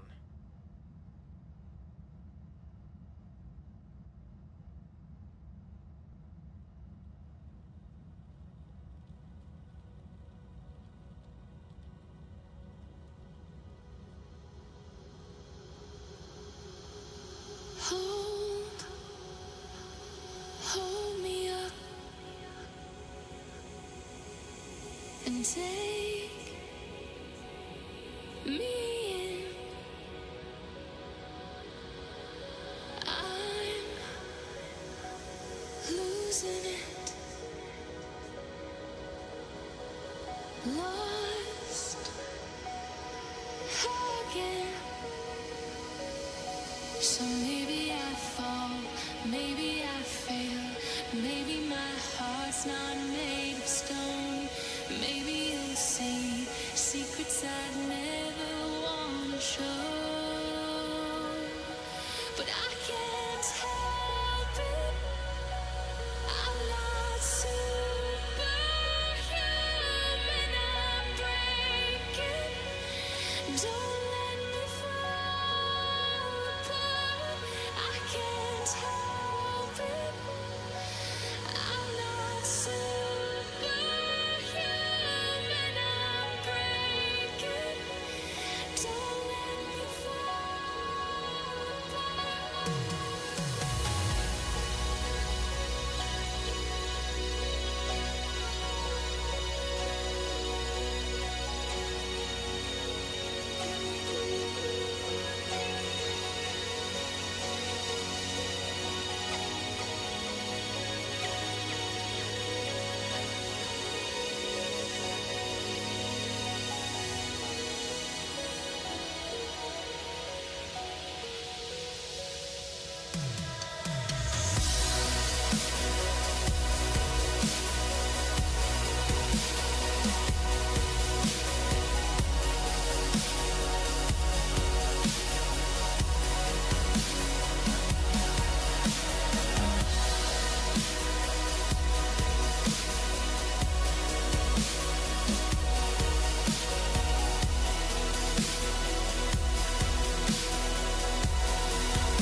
maybe I